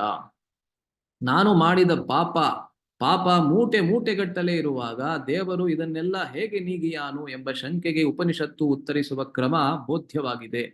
ನೋಡಿ, ಉಪನಿಷತ್ತು ಏನ್ ಹೇಳುತ್ತೆ ಅಂತ ಹೇಳಿದ್ರೆ, ನೋಡಿ ಇದು ಒಂದು ಸ್ವಾಭಾವಿಕವಾದಂತಹ ಪ್ರಶ್ನೆ. ಇದು ನಮ್ಮೆಲ್ಲರನ್ನೂ ಕಾಡುತ್ತೆ. ನಾನು ಚಿಕ್ಕ ವಯಸ್ಸಿನಿಂದ ಎಷ್ಟೊಂದು ಮೂಟೆಗಟ್ಟಲೆ ಅಥವಾ ಸಮುದ್ರಗಟ್ಟಲೆ ಪಾಪಗಳನ್ನ ಮಾಡಿದ್ದೇನೆ, ಅದು ಕೇವಲ ಒಂದೇ ಜನ್ಮದಲ್ಲಿ. ಮತ್ತೆ ಎಷ್ಟೊಂದು ಅನಾದಿ ಜನ್ಮಗಳಿಂದ ನಾನು ಇದೇ ಸಂಸಾರದಲ್ಲಿ ಇದ್ದೇನೆ. ನನ್ನ ಸಂಚಿತ್ ಕರ್ಮ ಎಷ್ಟಿರಬಹುದು ಅದೆಲ್ಲವನ್ನ ಒಂದೇ ಕ್ಷಣದಲ್ಲಿ ಭಗವಂತ ಹೇಗ್ತಾನೆ ನೀಗಿಯಾನು ಅಂದ್ರೆ ನೀಗೋದಕ್ಕೆ ಸಾಧ್ಯ, ಅದೆಲ್ಲವನ್ನ ಹೀರ್ಕೊಳ್ಳೋದಕ್ಕೆ ಸಾಧ್ಯನಾ ಅನ್ನೋದಕ್ಕೆ ಒಂದು ದೃಷ್ಟಾಂತವನ್ನ ಉಪನಿಷತ್ತು ಹೇಳುತ್ತೆ. ಯಾವುದದು? ಹೇಗೆ ಒಂದು ಕಿಡಿ ಬೆಂಕಿಯು ದೊಡ್ಡ ಹತ್ತಿಯ ರಾಶಿಯನ್ನೇ ಸುಡಬಲ್ಲುದೋ ಹಾಗೆ. ಹತ್ತಿಯ ಒಂದು ಕೋಣೆ ಪೂರ್ತಿ ಹತ್ತಿಯೇ ಇರ್ಬೋದು, ಆದರೆ ಆ ಒಂದು ಹತ್ತಿ ಯಾವುದೋ ಒಂದು ಮೂಲೆಯಲ್ಲಿ ಒಂದು ಸಣ್ಣ ಬೆಂಕಿಯ ಕಿಡಿಯನ್ನ ಹಚ್ಚಿಸ್ಬಿಟ್ರೆ ನೀವು, ಆ ಕೋಣೆಯಲ್ಲಿ ಇರ್ತಕ್ಕಂಥ ಸಮಸ್ತವಾದ ಹತ್ತಿ ಎಲ್ಲವೂ ಬೆಂದು ಬೂದಿ ಆಗ್ಬಿಡ್ತದೆ. ಅದೇ ರೀತಿ ಆ ಕಿಡಿ ಏನಿದೆ ಅದು ಭಗವಂತನ ಕೃಪೆಗೆ ಸಮಾನ, ಮತ್ತೆ ಆ ಹತ್ತಿ ಅನ್ನೋದು ನಮ್ಮ ಪಾಪಕ್ಕೆ ಸಮಾನ. ಸೊ ಭಗವಂತನ ಕೃಪೆ ಇದ್ರೆ ನಮ್ಮ ಎಲ್ಲಾ ಪಾಪ ಕರ್ಮಗಳು ಕೂಡ ಒಂದೇ ಕ್ಷಣದಲ್ಲಿ ನೀಗ್ ಹೋಗುತ್ತೆ ಅನ್ನೋದನ್ನ ಇಲ್ಲಿ ಹೇಳ್ತಾ ಇದ್ದಾರೆ. ಇದು ಛಾಂದೋಗ್ಯ ಉಪನಿಷತ್ತಿನಲ್ಲಿ ಬರ್ತದೆ. ಇದು ಈ ಬಗೆಯ ವಿಶ್ವಾಸ ರಾಮ ಕೃಪೆಯಲ್ಲಿ, ರಾಮ ಸಾಮರ್ಥ್ಯದಲ್ಲಿ ಸುಗ್ರೀವನಿಗೆ ಒಮ್ಮೆಗೆ ಬರದಂತಾದುದು ಆಶ್ಚರ್ಯಕರವಲ್ಲ. ಇದು ಸಾಂಕೇತಿಕವೂ ಹೌದು. ಇದು ಸಾಂಕೇತಿಕ ಕೂಡ, ಅಂದ್ರೆ this is symbolic also. Okay, so ಇನ್ನೊಂದು ಶ್ಲೋಕವನ್ನು ಮಾಡ್ಬಿಡ್ತೇವೆ, ಯಾಕೆಂದ್ರೆ ಇವತ್ತಿನ ಮುಖ್ಯವಾದ ಪ್ರಸಂಗಕ್ಕೆ ನಾವು ಬರೋದಕ್ಕೆ ಆಗ್ಲಿಲ್ಲ. ದುಂದುಭಿಯ ಪ್ರಸಂಗ ಇದನ್ನ ಮಾಡಿ ಇವತ್ತು ನಿಲ್ಲಿಸ್ತೇವೆ. ಹೇಗಿದ್ರು ಸ್ವಲ್ಪ ತಡವಾಗಿ ಇವತ್ತು ನಾವು ಶುರು ಮಾಡಿದ್ವಿ. ಸೊ ಒಂದು ಶ್ಲೋಕವನ್ನ ಮುಗಿಸಿ ನಾನು ವಿರಾಮವನ್ನ ಕೊಡ್ತೇನೆ. ದಯವಿಟ್ಟು ಮತ್ತೊಬ್ರು ಯಾರಾದ್ರೂ ನನ್ನ ಹಿಂದೆ ಇದರ ಉಚ್ಚಾರಣೆಯನ್ನ ಮಾಡ್ಬೋದು. ನಾವು ಸೀದಾ ಶ್ಲೋಕದ ಉಚ್ಚಾರಣೆಯನ್ನ ಮಾಡ್ಬಿಡ್ತೀವಿ, ಶಬ್ದವಾಗಿ ಮಾಡೋದಿಲ್ಲ. ದಯವಿಟ್ಟು ಯಾರಾದ್ರೂ ಅನ್ಮ್ಯೂಟ್ ಮಾಡ್ಕೋತೀರಾ, ನನ್ನ ಹಿಂದೆ ಉಚ್ಚಾರಣೆ ಮಾಡ್ತೀರಾ? ಗೀತಾ ಮಾತಾಜಿ. ಗೀತಾ ಮಾತಾಜಿ ಅವರು ದಯವಿಟ್ಟು ನನ್ನಿಂದ ಹೇಳಿ. ರಾಘವ ಪ್ರತ್ಯಯಾರ್ಥಂ ತು ರಾಘವ ಪ್ರತ್ಯಯಾರ್ಥಂ ತು ದುಂದುಭೇ ಕಾಯಮುತ್ತಮಂ ದುಂದುಭೇ ಕಾಯಮುತ್ತಮಂ ದರ್ಶಯಾಮಾಸ ಸುಗ್ರೀವೋ ದರ್ಶಯಾಮಾಸ ಸುಗ್ರೀವೋ ಮಹಾಪರ್ವತ ಸನ್ನಿಭಂ ಮಹಾಪರ್ವತ ಸನ್ನಿಭಂ ರಾಘವ ಪ್ರತ್ಯಯಾರ್ಥಂ ತು ರಾಘವ ಪ್ರತ್ಯಯಾರ್ಥಂ ತು ದುಂದುಭೇ ಕಾಯಮುತ್ತಮಂ ದುಂದುಭೇ ಕಾಯಮುತ್ತಮಂ ದರ್ಶಯಾಮಾಸ ಸುಗ್ರೀವೋ ದರ್ಶಯಾಮಾಸ ಸುಗ್ರೀವೋ ಮಹಾಪರ್ವತ ಸನ್ನಿಭಂ. ಮಹಾಪರ್ವತ ಸನ್ನಿಭಂ.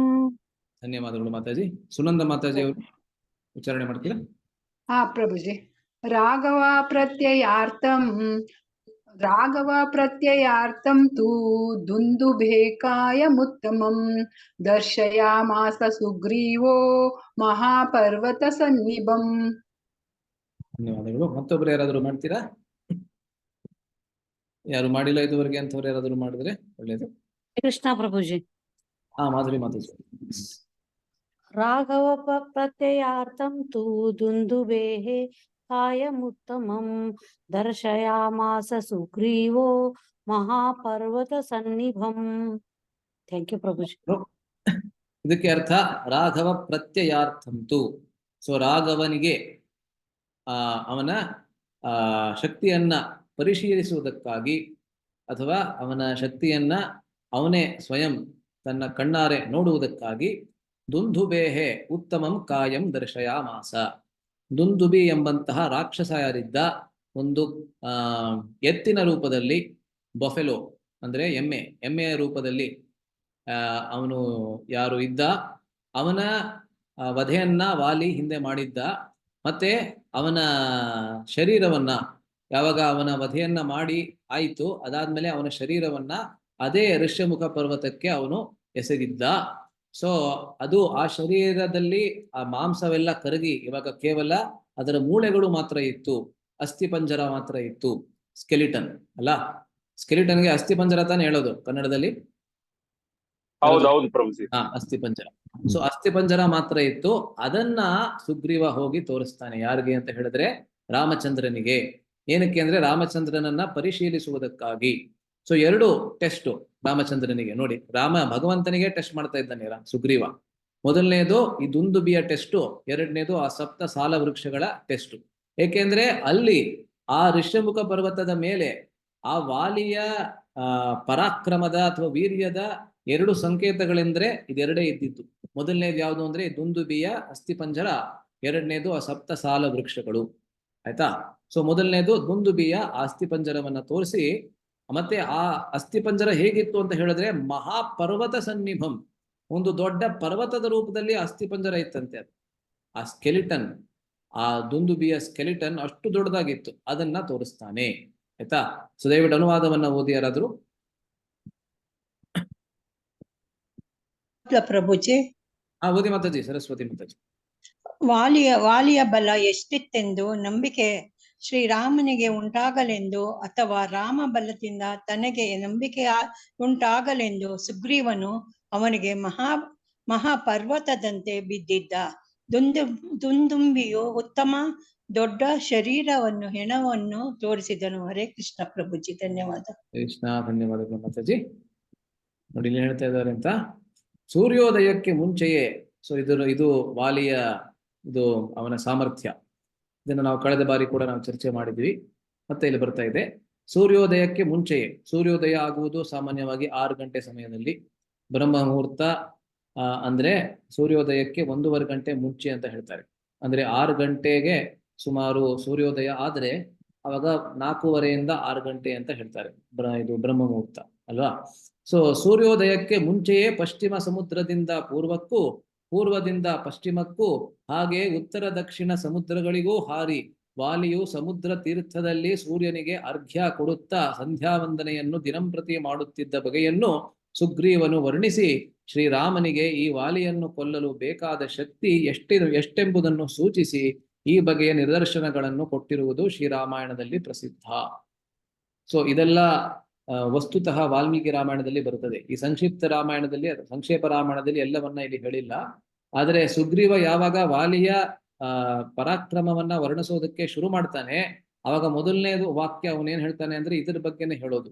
ಸೂರ್ಯೋದಯಕ್ಕೆ ಮುಂಚೆನೆ, ಅಂದ್ರೆ ಬೆಳಗ್ಗಿನ ಜಾವ ಬ್ರಹ್ಮ ಮುಹೂರ್ತದಲ್ಲಿ ಪಶ್ಚಿಮ ದಿಕ್ಕಿಗೆ ಮೊದಲನೇ ಬಾರಿ ಹೋಗಿ ಪಶ್ಚಿಮ ಧ್ರುವಕ್ಕೆ, ಪಶ್ಚಿಮ ದಿಕ್ಕಂದ್ರೆ ಯಾವುದು, ಇವತ್ತಿನ ಗುಜರಾತ್ ಅಥವಾ ದ್ವಾರಕೆ ಹೋಗ್ತಾ ಇದ್ನ ಅಲ್ಲ, ಪಶ್ಚಿಮ ಧ್ರುವ ಅಂದ್ರೆ ವೆಸ್ಟರ್ನ್ ಪೋಲ್ ಅಂತ ಏನಿದೆ, ಭೂಮಂಡಲದ ಪಶ್ಚಿಮ ಧ್ರುವ, ಅಲ್ಲಿಗೆ ಮೊದಲನೇ ಬಾರಿ ಹೋಗ್ತಾ ಇದ್ದ. ಹೇಗೆ ಅಂತ ಕೇಳಿದ್ರೆ ನಮಗೇನು ಗೊತ್ತಿಲ್ಲ ಅದ್ರ ಬಗ್ಗೆ.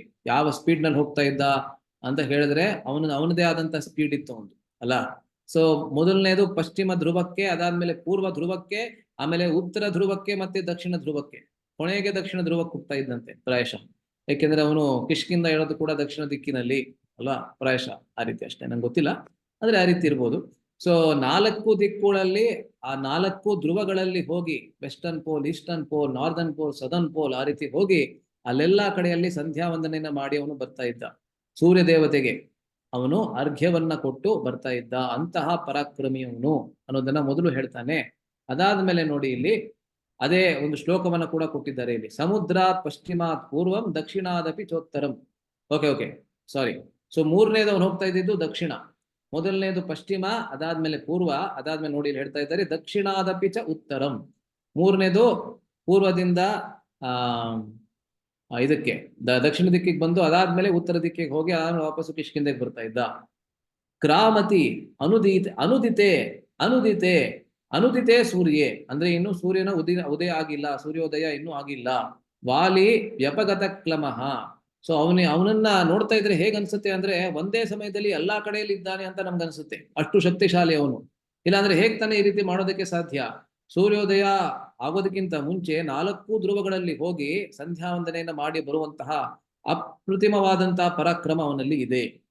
ಇದಕ್ಕೆ ಅನುಬಂಧವಾಗಿ ಈಗ ದುಂದುಭಿ ಎಂಬ ವಾಲಿಹತ ಅಸುರನ ಎತ್ತರವೂ ಅಲುಗಾಡದುದು ಆದ ಹೆಣವನ್ನು ಸುಗ್ರೀವನು ಈಗ ರಾಮಚಂದ್ರನಿಗೆ ತೋರಿಸುತ್ತಾನೆ.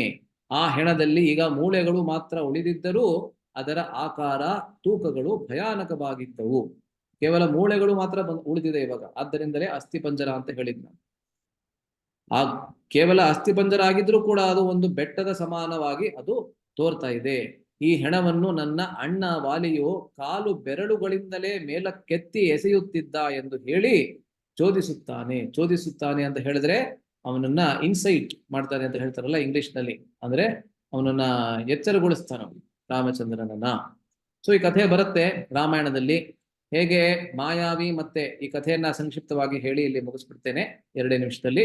ಸೊ ಮಾಯಾವಿ ಮತ್ತೆ ದುಂದುಭಿ ಎಂಬಂತ ಇಬ್ಬರು ರಾಕ್ಷಸ ಅಣ್ಣ ತಮ್ಮಂದಿರು.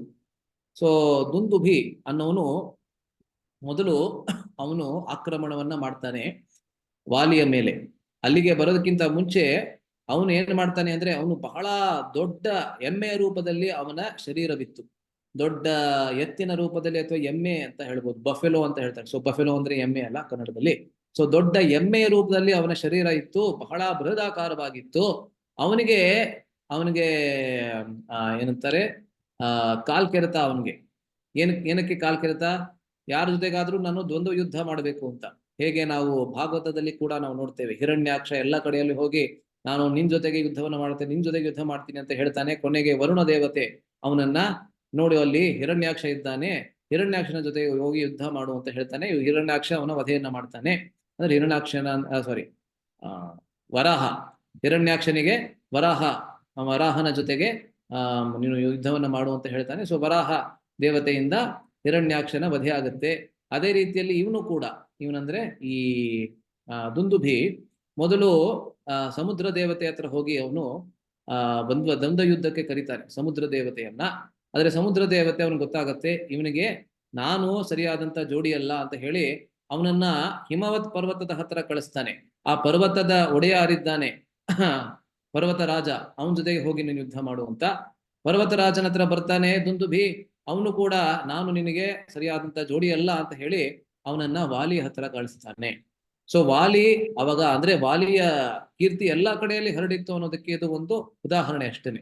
ವಾಲಿ ಎಷ್ಟು ಶಕ್ತಿಶಾಲಿ ಅನ್ನೋದು ಎಲ್ಲಾ ಕಡೆಯಲ್ಲಿ ಹರಡಿತ್ತು, ಎಲ್ಲರಿಗೂ ಗೊತ್ತಿತ್ತು ವಾಲಿ ಅಂತ ಶಕ್ತಿಶಾಲಿ ಅಂತ. ಸೊ ವಾಲಿ ಹತ್ರ ಬರ್ತಾನೆ ಇವನು. ದುಂದುಬಿ ದ್ವಂದ್ವ ಯುದ್ಧಕ್ಕೆ. ಆವಾಗ ವಾಲಿ ಪೂರ್ತಿ ಕುಡಿದ್ಬಿಟ್ಟು ಸೋಮರಸವನ್ನ ಪಾನ ಮಾಡಿ ಅವನ ಹೆಂಡತಿಯರ ಜೊತೆಗೆ, ಅಂದ್ರೆ ಹೆಂಡತಿಯರು ಅಲ್ಲ, ಹೆಂಡತಿ ಇದ್ದಿದ್ದು ಒಬ್ಳೇನೆ ಅನ್ಸುತ್ತೆ ಅವನಿಗೆ, ತಾರೆ, ಆದ್ರೆ ಬಹಳಷ್ಟು ಸ್ತ್ರೀಯರ ಸಂಘದಲ್ಲಿ ಇರ್ತಾನೆ. ಅದರ ಮಧ್ಯದಲ್ಲಿ ಬಂದು ದುಂದುಬಿ ಅವನನ್ನ ಕೆಡಕ್ತಾನೆ. ಅಲ್ಲಿ ಕಿಷ್ಕಿಂಧೆಯಲ್ಲಿ ಇದ್ದಂತ ಎಷ್ಟೊಂದು ಸುಂದರವಾದಂತಹ ತೋಟಗಳನ್ನ ಮತ್ತೆ ಮರಗಳನ್ನ ಎಲ್ಲವನ್ನ ಕೆಡಿಸೋದಕ್ಕೆ ಶುರು ಮಾಡ್ತಾನೆ, ಕೆಡವೋದಕ್ಕೆ ಶುರು ಮಾಡ್ತಾನೆ. ಅವಾಗ ವಾಲಿ ಆಚೆ ಬಂದು ಅವನ ಜೊತೆಗೆ ದ್ವಂದ್ವ ಯುದ್ಧವನ್ನ ಮಾಡ್ತಾನೆ. ಅವಾಗ ರಾಮಾಯಣದಲ್ಲಿ ಹೇಗೆ ವರ್ಣನೆ ಬರುತ್ತೆ ಅಂತ ಹೇಳಿದ್ರೆ, ಎಷ್ಟೊಂದು ಬಹಳ ದೀರ್ಘವಾಗಿ ಆ ದುಂದುಬಿ ವಾಲಿಯನ್ನ ಕೆಡಕ್ತಾನೆ. ಆದ್ರೆ ವಾಲಿ ಕೇವಲ ಒಂದೇ ಒಂದು ವಾಕ್ಯದಲ್ಲಿ ಅವನಿಗೆ ಪ್ರತ್ಯುತ್ತರವನ್ನ ಕೊಟ್ಟು ಅದಾದ್ಮೇಲೆ ಬರ್ತಾನೆ, ದ್ವಂದ್ವ ಯುದ್ಧ ಆರಂಭ ಆಗತ್ತೆ. ಇವಾಗ ಈಗಿನ ಸಿನಿಮಾನೆಲ್ಲ ನೋಡಿದ್ರೆ ಆ ಯುದ್ಧ ಅಥವಾ ಇಬ್ಬರ ನಡುವೆ ಜಗಳ ಹೇಗಾಗತ್ತೆ ಅಂತ ಹೇಳಿದ್ರೆ, ವಿಶೇಷವಾಗಿ ಕ್ಲೈಮ್ಯಾಕ್ಸ್ ಸೀನ್ ಅಂತ ಹೇಳಿದ್ರೆ, ಅದರಲ್ಲೂ ವಿಶೇಷವಾಗಿ ಇಂಡಿಯನ್ ಸಿನಿಮಾ, ವೆಸ್ಟರ್ನ್ ಸಿನಿಮಾದಲ್ಲಿ ಅಷ್ಟೊಂದೆಲ್ಲ ನೋಡಿದೆ ನಾನು. ಮುಂಚೆ ಎಲ್ಲ ನೋಡ್ತಾ ಇದ್ದೆ, ಅದರಿಂದ ನಂಗೆ ಇನ್ನೂ ನೆನಪಿದೆ ವೆಸ್ಟರ್ನ್ ಸಿನಿಮಾ. ಯಾವಾಗ ನಾನು ಮುಂಚೆ ಎಲ್ಲ ಚಿಕ್ಕವನಾಗಿದ್ದಾಗ ನೋಡ್ತಾ ಇದ್ದೆ. ಅಂದ್ರೆ ಇಂಗ್ಲಿಷ್ ಸಿನಿಮಾದಲ್ಲಿ ಆ ರೀತಿ ಎಲ್ಲ ತೋರಿಸಲ್ಲ, ಎಷ್ಟಕ್ಕೆ ಬೇಕೋ ಅಷ್ಟಕ್ಕೆ ಮಾತ್ರ ತೋರಿಸ್ತಾರೆ ಫೈಟಿಂಗ್ ಸೀನ್. ಆದ್ರೆ ನಮ್ಮ ಇಂಡಿಯನ್ ಸಿನಿಮಾದಲ್ಲಿ ಕೊನೆಯಲ್ಲಿ ಪೂರ್ತಿ ಏನೋ ಇನ್ನೇನು ಸತ್ತೋಗ್ತಾನೆ ಹೀರೋ ಅನ್ನೋದ್ರಲ್ಲಿ ಮತ್ತೆ ವಾಪಸ್ಸು ಬರ್ತಾನೆ, ಆಮೇಲೆ ಮತ್ತೆ ಇನ್ನೊಂದ್ಸರಿ ಯುದ್ಧ ಮಾಡ್ತಾನೆ ಅಲ್ಲ. ಇದರಲ್ಲಿ ನೀವು ನೋಡಿರ್ತೀರಾ ಅಲ್ಲ. ಸೊ ಆ ರೀತಿ ಎಲ್ಲ ಏನೂ ಇಲ್ಲ. ವಾಲಿ ಮತ್ತೆ ದುಂದುಬಿಯರ ನಡುವೆ ಇದ್ದಂತಹ ಯುದ್ಧದಲ್ಲಿ ವಾಲಿ ಏನ್ ಮಾಡ್ತಾನೆ ಅಂದ್ರೆ, ಒಂದೇ ಸತಿಯಲ್ಲಿ ಅವನನ್ನ ಎತ್ತಿ ಅವನನ್ನ ಕೈಯಿಂದ ಮೇಲೆ ಅವನನ್ನ ತಿರುಗಿಸ್ತಾ ಇದ್ದಂತೆನೆ ಅವನ ದುಂದುಬಿಯ ಪ್ರಾಣ ಹೊರಟೋಗುತ್ತೆ. ಅದಾದ್ಮೇಲೆ ಮತ್ತೆ ಎಷ್ಟೊಂದ್ ಸತಿ ತಿರುಗಿಸ್ತಾನೆ. ಅದಾದ್ಮೇಲೆ ಏನ್ ಮಾಡ್ತಾನೆ ಅಂತ ಹೇಳಿದ್ರೆ, ಅವನು ಅದನ್ನ ಆ ಶರೀರವನ್ನ ದೂರ ಎಸೆದ್ಬಿಡ್ತಾನೆ. ಆದ್ರೆ ಗೊತ್ತಾಗೋದಿಲ್ಲ ಅವನಿಗೆ ಎಷ್ಟು ಅವನಲ್ಲಿ ಉತ್ಸಾಹ ಇತ್ತು ಅಂತ ಹೇಳಿದ್ರೆ, ಅದು ವಿಶೇಷವಾಗಿ ಅವನು ಕುಡಿದು ಬೇರೆ ಬಿಟ್ಟಿದ್ದ ಅವನು ವಾಲಿ, ಅದರಿಂದ ಗೊತ್ತಾಗೋದಿಲ್ಲ. ಇದನ್ನ ಎಲ್ಲಿಗೆ ಎಸಿತಾ ಇದ್ದೇನೆ ಅನ್ನೋದು ಅವನಿಗೆ ಗೊತ್ತಾಗೋದಿಲ್ಲ. ಅದು ಎಲ್ಲಿ ಹೋಗಿ ಬೀಳತ್ತೆ ಅಂತ ಹೇಳಿದ್ರೆ, ಋಷ್ಯಮುಖ ಪರ್ವತದ ಮೇಲೆ ಮತಂಗ ಋಷಿಗಳ ಯಾವ ಆಶ್ರಮ ಇತ್ತು ಆ ಆಶ್ರಮದಲ್ಲೇ ಹೋಗಿ ಬೀಳ್ತದೆ. ಮತ್ತೆ ಎಷ್ಟೊಂದ್ ಜನ ಏನ್ ಹೇಳ್ತಾರೆ ಅಂದ್ರೆ, ಮತಂಗ ಋಷಿಗಳ ತೊಡೆಯ ಮೇಲೆ ಹೋಗಿ ಬೀಳತ್ತೆ ಅಂತ ಎಷ್ಟೊಂದ್ ಜನ ಹೇಳ್ತಾರೆ. ಆದ್ರೆ ರಾಮಾಯಣದಲ್ಲಿ ಇರುವಂತೆ ಅಂದ್ರೆ ವಾಲ್ಮೀಕಿ ರಾಮಾಯಣದಲ್ಲಿ ಇರುವಂತೆ ಆ ಆಶ್ರಮದಲ್ಲಿ ಹೋಗಿ ಆ ಶರೀರ ಬೀಳತ್ತೆ. ರಕ್ತಪಾತದಿಂದ ಇದ್ದಂತ ಶರೀರದಿಂದ ಅವರ ಸಂಪೂರ್ಣವಾದಂತ ಆಶ್ರಮ ಪೂರ್ತಿಯಾಗಿ ಅಶುದ್ಧವಾಗ್ಬಿಡತ್ತೆ. ಇದನ್ನ ನೋಡಿದಂತ ಮತಂಗ ಋಷಿಗಳು ಯಾರು ಇದನ್ನ ಮಾಡಿದ್ದಾನೆ ಅಂತ ತಕ್ಷಣ ತಮ್ಮ ಮೂರನೇ ಕಣ್ಣಿಂದ, ಅಂದ್ರೆ ಮೂರನೇ ಕಣ್ಣಿರ್ಲಿಲ್ಲ ಅವ್ರಿಗೆ, ಅಂದ್ರೆ ತಮ್ಮ ವಿಶೇಷವಾದಂತಹ ಶಕ್ತಿಯಿಂದ ಅವರು ಅರಿತುಕೊಂಡ್ ಬಿಡ್ತಾರೆ. ತಕ್ಷಣ ವಾಲಿಗೆ ಒಂದು ಶಾಪವನ್ನ ಕೊಡ್ತಾರೆ. ಇಂತಹ ಒಂದು ರಕ್ತಪಾತದ ಶರೀರವನ್ನ ನನ್ನ ಪವಿತ್ರವಾದಂತಹ ಆಶ್ರಮಕ್ಕೆ ಎಸುಗಿ ನನ್ನ ಪವಿತ್ರವಾದಂತಹ ಆಶ್ರಮವನ್ನ ಅಪವಿತ್ರ ಮಾಡಿದ್ಯಾ ನೀನು. ಆದ್ದರಿಂದ ಇನ್ಮೇಲಿಂದ ಕೇವಲ ನನ್ನ ಆಶ್ರಮಕ್ಕೆ ಮಾತ್ರ ಅಲ್ಲ, ಋಷ್ಯಮುಖ ಪರ್ವತದ ಮೇಲೆ ಒಂದೇ ಒಂದು ಹೆಜ್ಜೆ ಇಟ್ಟರೂ ಕೂಡ ನಿನ್ನ ತಲೆ 100 ತುಂಡುಗಳಾಗಿ ಅದು ಆಗ್ಬಿಡುತ್ತೆ ಎಂಬುದಾಗಿ ಒಂದು ಶಾಪವನ್ನ ಕೊಟ್ಬಿಡ್ತಾರೆ. ಆವಾಗ ವಾಲಿ ಅರ್ತ್ಕೋತಾನೆ ಅವನು ಮಾಡಿದಂತಹ ತಪ್ಪನ್ನ ಅಲ್ವಾ. ಸೊ ಆ ದುಂದುಬಿಯ ಶರೀರ ಏನಿತ್ತು ಇನ್ನೂ ಕೂಡ ಅಲ್ಲೇ ಇರ್ತದೆ ಅಲ್ಲ. ಸೊ ಪ್ರಾಯಶಃ ಮತಂಗ ಋಷಿಗಳು ತಮ್ಮ ಆಶ್ರಮವನ್ನ ಬೇರೆ ಕಡೆ ಮಾಡ್ಕೊಂಡ್ರೆ ಏನೋ ಗೊತ್ತಿಲ್ಲ ನನ್ಗೆ, ಅದ್ರ ಬಗ್ಗೆ ನಮ್ಗೆ ರಾಮಾಯಣದಲ್ಲಿ ವ್ಯಾಖ್ಯಾನ ಸಿಗೋದಿಲ್ಲ, ವಿವರ ಸಿಗೋದಿಲ್ಲ. ಆದ್ರೆ ಅದಿನ್ನೂ ಅಲ್ಲೇ ಇರ್ತದೆ. ಸೊ ಆವಾಗ ಸುಗ್ರೀವ ಕರ್ಕೊಂಡು ಹೋಗಿ ಆ ದುಂದುಬಿಯ ಶರೀರದ ಅಸ್ಥಿ ಪಂಜರವನ್ನ, ಶರೀರ ಇವಾಗಿಲ್ಲ, ಮಾಂಸ ಎಲ್ಲ ಕರೆದು ಹೋಗಿದೆ. ಸೊ ಕರ್ಗಾದ್ಮೇಲೆ ಕೇವಲ ಉಳ್ಕೊಂಡಿರೋದು ಆ ಅಸ್ಥಿ ಪಂಜರವನ್ನ ರಾಮಚಂದ್ರನಿಗೆ ಸುಗ್ರೀವ ತೋರಿಸ್ತಾನೆ. ಸೊ ಆವಾಗ ರಾಮಚಂದ್ರ ಏನ್ ಮಾಡ್ತಾನೆ ಅನ್ನೋದು ಅಲ್ಲಿ ಇರ್ತಕ್ಕಂಥ ವಿಷಯ. ಯಾಕೆಂದ್ರೆ ವಾಲಿ 1 ಯೋಜನೆಯ ದೂರ ಅದನ್ನ ಎಸೆಕ್ತಾನೆ, ತನ್ನ ಕೈಯಿಂದ ಎಸೆಕ್ತಾನೆ. ಯದ್ಯಪಿ ಇಲ್ಲಿ ಕೊಟ್ಟಿದ್ದಾರೆ ಕಾಲು ಬೆರಳುಗಳಿಂದ ಅಂತ, ಆದ್ರೆ ರಾಮಾಯಣದಲ್ಲಿ ಬರುವಂತೆ ಕೈಯಿಂದ ಅವನು ಎಸಿತಾನೆ. 1 ಯೋಜನೆ ಅಂದ್ರೆ 8 ಮೈಲಿಯ ದೂರ. 8 ಮೈಲಿ ಅಂದ್ರೆ ಸುಮಾರು 14 ಕಿಲೋಮೀಟರ್ ಅಂತ ಇಟ್ಕೋಬಹುದು, ಅಷ್ಟು ದೂರ ಎಸೆಕ್ತಾನೆ. ಆದ್ರೆ ರಾಮಚಂದ್ರ ಕೇವಲ ತನ್ನ ಕಾಲಿನ ಬೆರಳುಗಳಿಂದ ಅದನ್ನ ಮುಟ್ಟೋದರ ಮೂಲಕ, ಕೇವಲ ಅದನ್ನ ಒಂದೇ ಸಣ್ಣ ಕಿಕ್ ಅಂತ ಹೇಳ್ತಾರಲ್ಲ, ಒಂದೇ ಸಣ್ಣ ಒದೆಯಿಂದ ಅದನ್ನ 10 ಯೋಜನೆಗಳ ದೂರ ಅದನ್ನ ಬಿಸಾಡ್ಬಿಡ್ತಾನೆ. ಸೊ ದುಂದುಬಿ ಕಂಕಾಲ ಕೂಟ ದೂರ ವಿಕ್ಷೇಪ ದಕ್ಷಿಣೇತರ ಪಾದಾಂಗುಷ್ಟ ದರಚಲನ ವಿಶ್ವಸ್ತ ಸುಹೃದಾಶಯ ಅಂತ ಬರುತ್ತೆ ರಘುವೀರ ಗದ್ಯದಲ್ಲಿ. ಸೊ ಇದ್ರ ಬಗ್ಗೆ ನಾವು ಮತ್ತೆ ಮುಂದಿನ ಬಾರಿ ಯಾವಾಗ ಸೇರ್ತೇವೆ ಅದರ ಬಗ್ಗೆ ನಾವು ಮತ್ತೆ ಚರ್ಚೆಯನ್ನ ಮಾಡ್ತೇವೆ. ಅದು ಬಹಳ ವಿಶೇಷವಾದಂತಹ ಪ್ರಸಂಗ. ಇದಾದ್ಮೇಲೆ ಮತ್ತೊಂದು ಪರೀಕ್ಷೆಯನ್ನ ಕೂಡ ಮಾಡ್ತಾನೆ ಸುಗ್ರೀವ. ಯಾವುದು ಅಂತ ಹೇಳಿದ್ರೆ ಸಪ್ತಸಾಲ ವೃಕ್ಷಗಳು. ಸೊ ವಾಲಿ ಒಂದೊಂದು ಈ ಸಪ್ತಸಾಲ ವೃಕ್ಷಗಳಲ್ಲಿ ಒಂದೊಂದು ವೃಕ್ಷದ ಮೇಲೆ ಕೂಡ ಅವನು ಬಾಣವನ್ನ ಪ್ರಯೋಗ ಮಾಡಿ ಒಂದು ಕಡೆಯಿಂದ ಇನ್ನೊಂದು ಕಡೆ ಬರುವಂತೆ ಮಾಡ್ತಾನೆ ಎಂಬುದಾಗಿ. ಅಲ್ಲ, ಏಕೆಂದ್ರೆ ಆ ಸಾಲ ವೃಕ್ಷಗಳು ಬಹಳ ಗಟ್ಟಿಯಾಗಿರ್ತವೆ. ಅದರಲ್ಲಿ ಬಾಣವನ್ನ ಪ್ರಯೋಗ ಮಾಡೋದಕ್ಕೆ ಸಾಮಾನ್ಯವಾಗಿ ಬಹಳ ಕಷ್ಟ. ಆದ್ರೆ ವಾಲಿ ಅದನ್ನ ಮಾಡಿ ತೋರಿಸ್ತಾನೆ. ಅವಾಗ ರಾಮಚಂದ್ರ ಏನ್ ಮಾಡ್ತಾನೆ ಅನ್ನೋದನ್ನ ನಾವು ಮುಂದಿನ ಬಾರಿ ಅಂದ್ರೆ ಮಂಗಳವಾರ ಮತ್ತೆ ಭೇಟಿಯಾಗಿ 4ನೇ ತಾರೀಕು, ಜೂನ್ 4ನೇ ತಾರೀಕು ಭೇಟಿಯಾಗಿ ನಾವು ಮತ್ತೆ ಮುಂದುವರಿಸ್ತೇವೆ. ಯಾರ್ಯಾರು ಸೇರಿದರೆ ಎಲ್ಲರಿಗೆ ಬಹಳ ಧನ್ಯವಾದಗಳು. ಯಾರಿಗಾದ್ರೂ ಏನಾದರೂ ಪ್ರಶ್ನೆ, ಟೀಕೆ, ಟಿಪ್ಪಣಿ ಇದ್ದಲ್ಲಿ ಇವಾಗ ನೀವು ಕೇಳ್ಬೋದು ಅಥವಾ ಮಾಡ್ಬೋದು. ಆಯ್ತಾ? ಓಕೆ, ತುಕಾರಾಮ್ ಬ್ರೂ ಅವರು ಯಾವುದು ಪ್ರಶ್ನೆ ಇದೆ ಅವರು ಹೇಳಿ ಬ್ರೂ. ಹರೇ ಕೃಷ್ಣ ಪ್ರಭುಜಿ. ಹೇಳಿ. ನಾನು ಈ ಗೋಕರ್ಣ ತುಂಗಾ ನದಿ ತೀರದಲ್ಲಿ ಗೋಕರ್ಣ ಬ್ರಾಹ್ಮಣ ಕತೆ ಕೇಳ್ತಾ ಇದ್ದೆ ಹಿಂದೆ. ಅವಾಗ ಅಲ್ಲಿ ದುಂದುಬಿ ರಾಕ್ಷಸನ ಪ್ರೇತ ಇರ್ತದೆ, ಅದೇನೋ ಭೂತ ಆಗಿರ್ತದೆ. ಅದು ಭಾಗವತ ಕತೆ. ಅದು ಬೇರೆ. ಆ ಅದು ದುಂದುಬಿ ಬೇರೆ. ಬೇರೆ. ಇದು ಭಾಗವತ ಮಹಾತ್ಮೆಯಲ್ಲಿ ಬರುತ್ತೆ. ಪದ್ಮ ಪುರಾಣದಿಂದ ಯಾವಾಗ್ಲೂ ಹೇಳ್ತಾರೆ. ಯಾವಾಗ್ಲೂ ಭಾಗವತ ಸಪ್ತಾಹವನ್ನ ಮಾಡ್ಬೇಕಾದ್ರೆ ಆರಂಭದಲ್ಲಿ ಗೋಕರ್ಣನ ಕಥೆಯನ್ನ ಹೇಳ್ತಾರೆ. ಹೇಗೆ ಬಹಳ ತೀವ್ರ ಪಾಪಿಯಾಗಿದ್ದಂತಹ ಗೋಕರ್ಣ ಕೂಡ ಭಾಗವತದ ಮೂಲಕ ಅವನು ಕೇವಲ ಮುಕ್ತಿಯನ್ನು ಮಾತ್ರ ಅಲ್ಲ, ಭಗವಂತನ ಧಾಮವನ್ನೇ, ನಿತ್ಯ ಧಾಮವನ್ನೇ ತಲುಪ್ಬಿಟ್ಟ ಅಂತ. ಸೊ ಅಲ್ಲಿ ಬರುವಂತ ದುಂದುಬಿ ಬೇರೆ, ಈ ದುಂದುಬಿ ಬೇರೆ. ಇವನು ರಾಮಾಯಣದ ದುಂದುಬಿ. ಇವನು ದುಂದುಬಿ ವರ್ಷನ್ 1.0 ಅಂತ ಹೇಳ್ಬೋದು ನೀವು. ಅವನು version 2.0. Thank you. Hare Krishna. ಬೇರಾದರೂ ಪ್ರಶ್ನೆ, ಟೀಕೆ, ಟಿಪ್ಪಣಿ ಇದೆಯಾ ಯಾರಿಗಾದ್ರು? ಹರೇ ಕೃಷ್ಣ ಪ್ರಭುಜಿ. ಹೇಳಿ ಮಾತಾಜಿ. ಧನ್ಯವಾದಗಳು ಪ್ರಭುಜಿ, ಕ್ಲಾಸ್ ಚೆನ್ನಾಗಿತ್ತು. ಪ್ರಭುಜಿ ಪ್ರಭುಜಿ ಇವತ್ ಕ್ಲಾಸ್ ಅಲ್ಲಿ ಏನು ಡೌಟ್ ಇಲ್ಲ ನಂಗೆ. ಅದು ಜನರಲ್ ಕ್ವಶನ್ ಕೇಳ್ಬೇಕು. ಪ್ರಭುಜಿ, ಈಗ ಧರ್ಮ ಪಾಲನೆ ಮಾಡೋವಾಗ ಆ ಧರ್ಮನ ಅನುಸರಿಸೋ ಈಗ ನಮ್ ಜೀವನದಲ್ಲಿ ಬರ್ತಾ ಇರುತ್ತೆ, ಹೋಗ್ತಾ ಇರುತ್ತೆ. ಇದು ಇವಾಗ ಏನಂದ್ರೆ ಒಂದು ಹಾವು ಇರುತ್ತಲ್ಲ ಪ್ರಭುಜಿ, ಹಾವು ಅದಕ್ಕೂ ಅದು ವಿಷ ಜಂತು ಆಗಿದ್ರು ಅದಕ್ಕೂ ಪ್ರಕೃತಿನಲ್ಲಿ ಬದುಕೋ ಹಕ್ಕಿರುತ್ತೆ. ಇಲಿ ಅನ್ನೋ ಸಾಧು ಪ್ರಾಣಿಗೂ ಬದುಕೋ ಹಕ್ಕಿರುತ್ತೆ.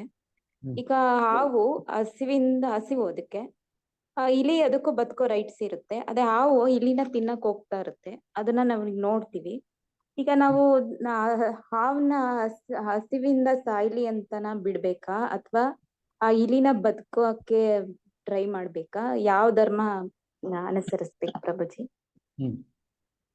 ಒಳ್ಳೆ ಪ್ರಶ್ನೆ. ಸೊ ಇದ್ರ ಬಗ್ಗೆ ನೋಡಿ, ನಾನು ನಿಮ್ಗೆ ಭಾಗವತದ ಒಂದು ಶ್ಲೋಕವನ್ನು ಹೇಳ್ತೇನೆ. ಒಂದೇ ನಿಮಿಷ ಹುಡುಕ್ತೀನಿ ಅದನ್ನ.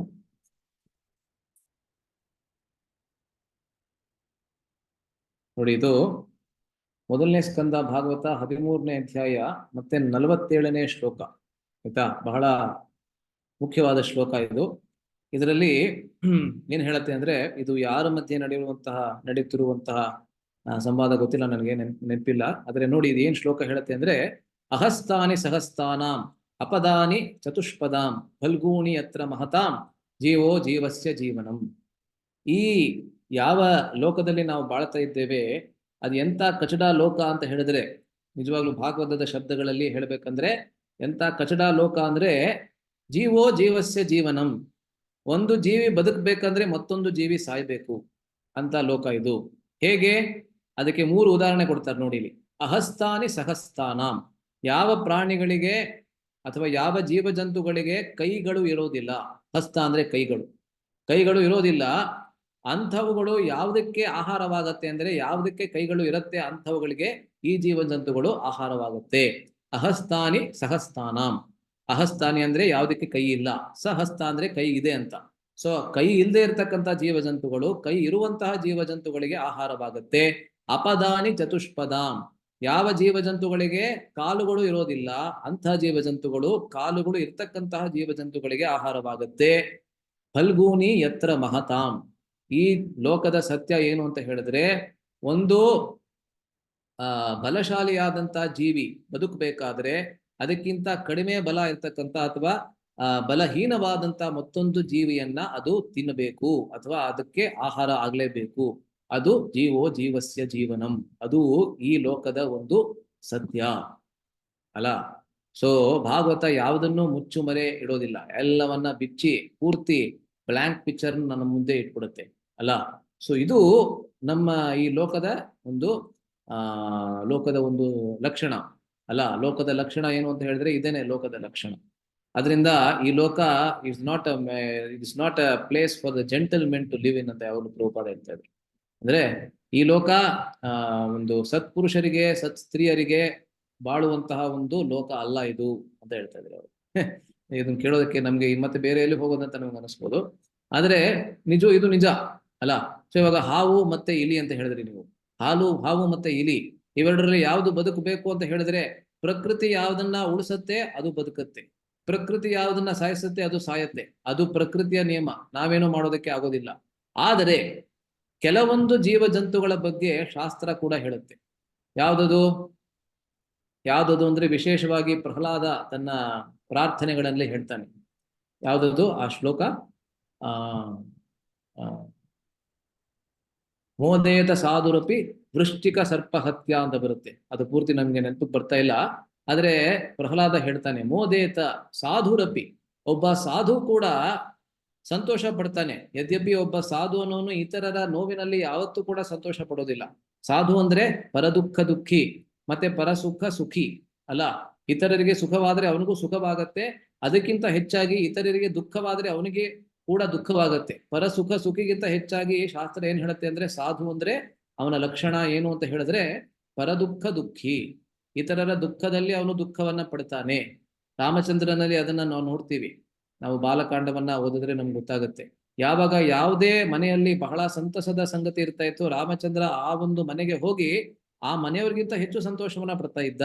ಆದ್ರೆ ಯಾರ ಮನೆಯಲ್ಲಿ ಯಾವ್ದಾದ್ರು ಸಾವಾಗಿತ್ತು ಅಥವಾ ಯಾವುದೋ ಒಂದು ದುಃಖದ ಸಂಗತಿ ಇರ್ತಾ ಇತ್ತು, ಅಲ್ಲಿಗೆ ಹೋಗಿ ಆ ಮನೆಯವರಿಗಿಂತ ಹೆಚ್ಚಾಗಿ ಅವನು ದುಃಖವನ್ನ ಪಡ್ತಾ ಇದ್ದಂತೆ ರಾಮಚಂದ್ರ ಅಲ್ಲ. ಸೊ ಸಾಧುಗೆ ಸಾಮಾನ್ಯವಾಗಿ ಇತರರ ನೋವಿನಲ್ಲಿ ಸಂತೋಷ ಆಗೋದಿಲ್ಲ.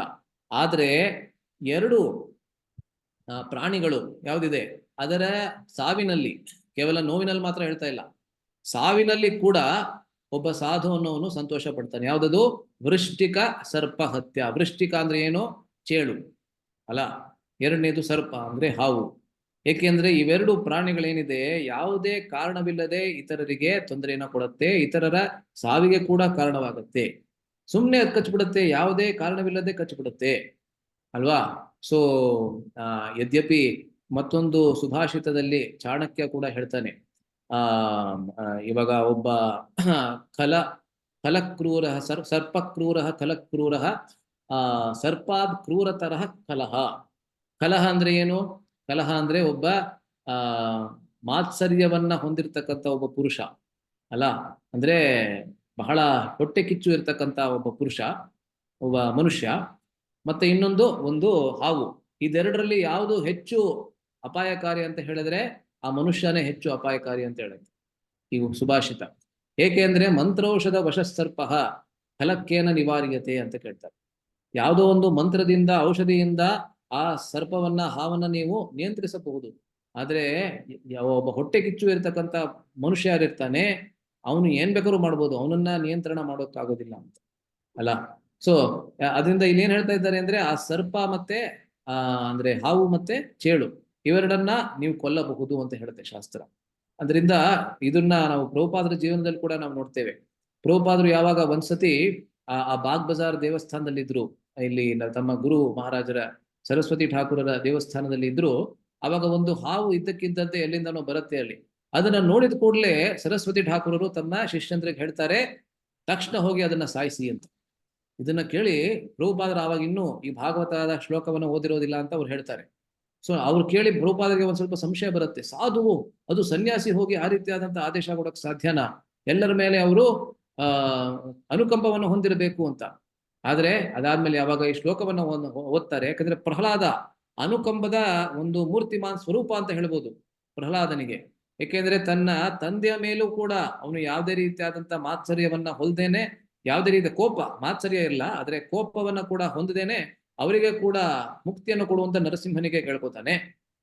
ಅವನು ಹೇಳ್ತಾ ಇದ್ದಾನೆ, ಮೋದೇತ ಸಾಧುರಪಿ ವೃಷ್ಟಿಕ ಸರ್ಪ ಹತ್ಯ. ನನ್ನ ತಂದೆಯಾದಂಥವನು ನಿಜವಾಗ್ಲೂ ಒಂದು ಹಾವಿನ ತರಹ, ಒಂದು ಚೇಳಿನ ತರಹ ಇದ್ದ, ಅದರಿಂದ ಅವನನ್ನ ನೀನು ಸಂಹಾರ ಮಾಡಿದ್ಯಾ ಅಂತ ನನಗೇನು ಬೇಜಾರಿಲ್ಲ ಅಂತ ಹೇಳ್ತಾ ಇದ್ದ ನರಸಿಂಹನಿಗೆ. ಅವನು ಆದ್ರೂ ಕೇಳ್ಕೊತಾನೆ, ಅದಾದ್ಮೇಲೆ ಏನಾದ್ರೂ ವರ ಬೇಕಾ ಅಂತ ಕೇಳಿದ್ರೆ ಅವಾಗ ಕೇಳ್ತಾನೆ ಪ್ರಹ್ಲಾದ ನರಸಿಂಹನಿಗೆ, ದಯವಿಟ್ಟು ನನ್ನ ತಂದೆಗೆ ಮುಕ್ತಿಯನ್ನು ಕೊಟ್ಬಿಡು ಅಂತ ಕೇಳ್ತಾನೆ ಅಲ್ಲ. ಸೊ ಈ ಹಾವು ಮತ್ತೆ ಚೇಳು ಏನಿದೆ ಅದನ್ನ ಕೊಲ್ಲಬಹುದು. ಸೊ ಇವೆರಡರಲ್ಲಿ ನೀವು ಹೋಲಿಕೆ ಮಾಡಿ ನೋಡ್ಬೇಕಂದ್ರೆ ಹಾವು ಬದುಕಬೇಕು ಅಥವಾ ಇಲಿ ಬದುಕಬೇಕು ಅಂತ ಹೇಳಿದ್ರೆ ಶಾಸ್ತ್ರದ ಪ್ರಕಾರ ಇಲಿಯೇನೆ ಬದುಕಬೇಕು ಅಲ್ಲ. ಯಾಕೆಂದ್ರೆ ಇಲಿ ಯಾರನ್ನು ಸುಮ್ನೆ ಕಚ್ಚದೆ ಇರ್ಬೋದೇನೋ, ಆದ್ರೆ ಹಾವು ಸುಮ್ನೆ ಯಾರ್ಯಾರನ್ನು ಹೋಗಿ ಕಚ್ಚತ್ತೆ, ಇತರರ ಸಾವಿಗೆ ಕಾರಣವಾಗತ್ತೆ ಅಂತ ಶಾಸ್ತ್ರ ಹೇಳತ್ತೆ ಆ ರೀತಿ. ಆಯ್ತಾ? ಓಕೆ, ಬಹಳ ಸಮಯ ಆಗಿದೆ ಇವಾಗ, ಅದರಿಂದ ಇವಾಗ ಇಲ್ಲಿ ನಾವು ವಿರಾಮವನ್ನು ಕೊಡ್ತಾ ಇದ್ದೇವೆ. ಮತ್ತೆ ನಾವು ಅಂದ್ರೆ ಮಂಗಳವಾರ ಮತ್ತೆ ಸೇರಿ ನಮ್ಮ ಚರ್ಚೆನ ಮುಂದುವರಿಸ್ತೇವೆ. ಎಲ್ಲರಿಗೆ ಬಹಳ ಧನ್ಯವಾದಗಳು. ಹರೇ ಕೃಷ್ಣ. ಶ್ರೀಮದ್ ವಾಲ್ಮೀಕಿ ರಾಮಾಯಣಂ ಕಿ ಜೈ. ಶ್ರೀಲ ಪ್ರಭುಪಾದ ಕಿ ಜೈ. ಹರೇ ಕೃಷ್ಣ. ಹರೇ ಕೃಷ್ಣ ಪ್ರಭುಜಿ. ಸೀತಾ ಮಹಾತ್ಮೆದು 2ನೇ ಭಾಗನ ಹಾಕಿಲ್ಲ ಅಲ್ವಾ ಪ್ರಭುಜಿ ಯೂಟ್ಯೂಬ್ ಅಲ್ಲಿ? ಇದೆ ಮಾತಾಜಿ, ಅಲ್ಲಿ ಇದೆಯಲ್ಲ, ಇಸ್ಕಾನ್ ಕನ್ನಡ ಚಾನೆಲ್ ಹೋದ್ರೆ ಅಲ್ಲಿ 2 ಸಿಗುತ್ತೆ. ಸೀತಾ ಮಹಾತ್ಮೆ 1, ಸೀತಾ ಮಹಾತ್ಮೆ 2 ಇದೆ. ನೀವು ಸರಿಯಾಗಿ ನೋಡಿದ್ರೆ ಸಿಗತ್ತೆ ಮಾತಾಜಿ. ಆಯ್ತಾ? ನೀವು ನಮ್ಮ ಗ್ರೂಪ್ ನಲ್ಲಿ ಇದ್ದೀರಾ? ಯಾರು ಕೇಳಿದ ಪ್ರಶ್ನೆನ? ನಾನು ಪ್ರಭುಜಿ ಕೇಳಿದ್ದು ಸುನಂದ. ಮಾತಾಜಿ, ನಮ್ ಗ್ರೂಪ್ ನಲ್ಲಿ ಇಸ್ಕಾನ್ ಇದು ಸಂಕ್ಷೇಪ ರಾಮಾಯಣ ಗ್ರೂಪ್ ನಲ್ಲಿ ಇದ್ದೀರಾ ನೀವು? ಇದೀನಿ ಪ್ರಭುಜಿ. ಓಕೆ, ಅದರಲ್ಲಿ ಮತ್ತೆ ಕಳಿಸ್ತೀನಿ ಮಾತಾಡಿ. ಆಯ್ತಾ? ಹರೇ ಕೃಷ್ಣ. ದಂಡವತ್ ಪ್ರಭು. ದಂಡವತ್. ಹರೇ ಕೃಷ್ಣ.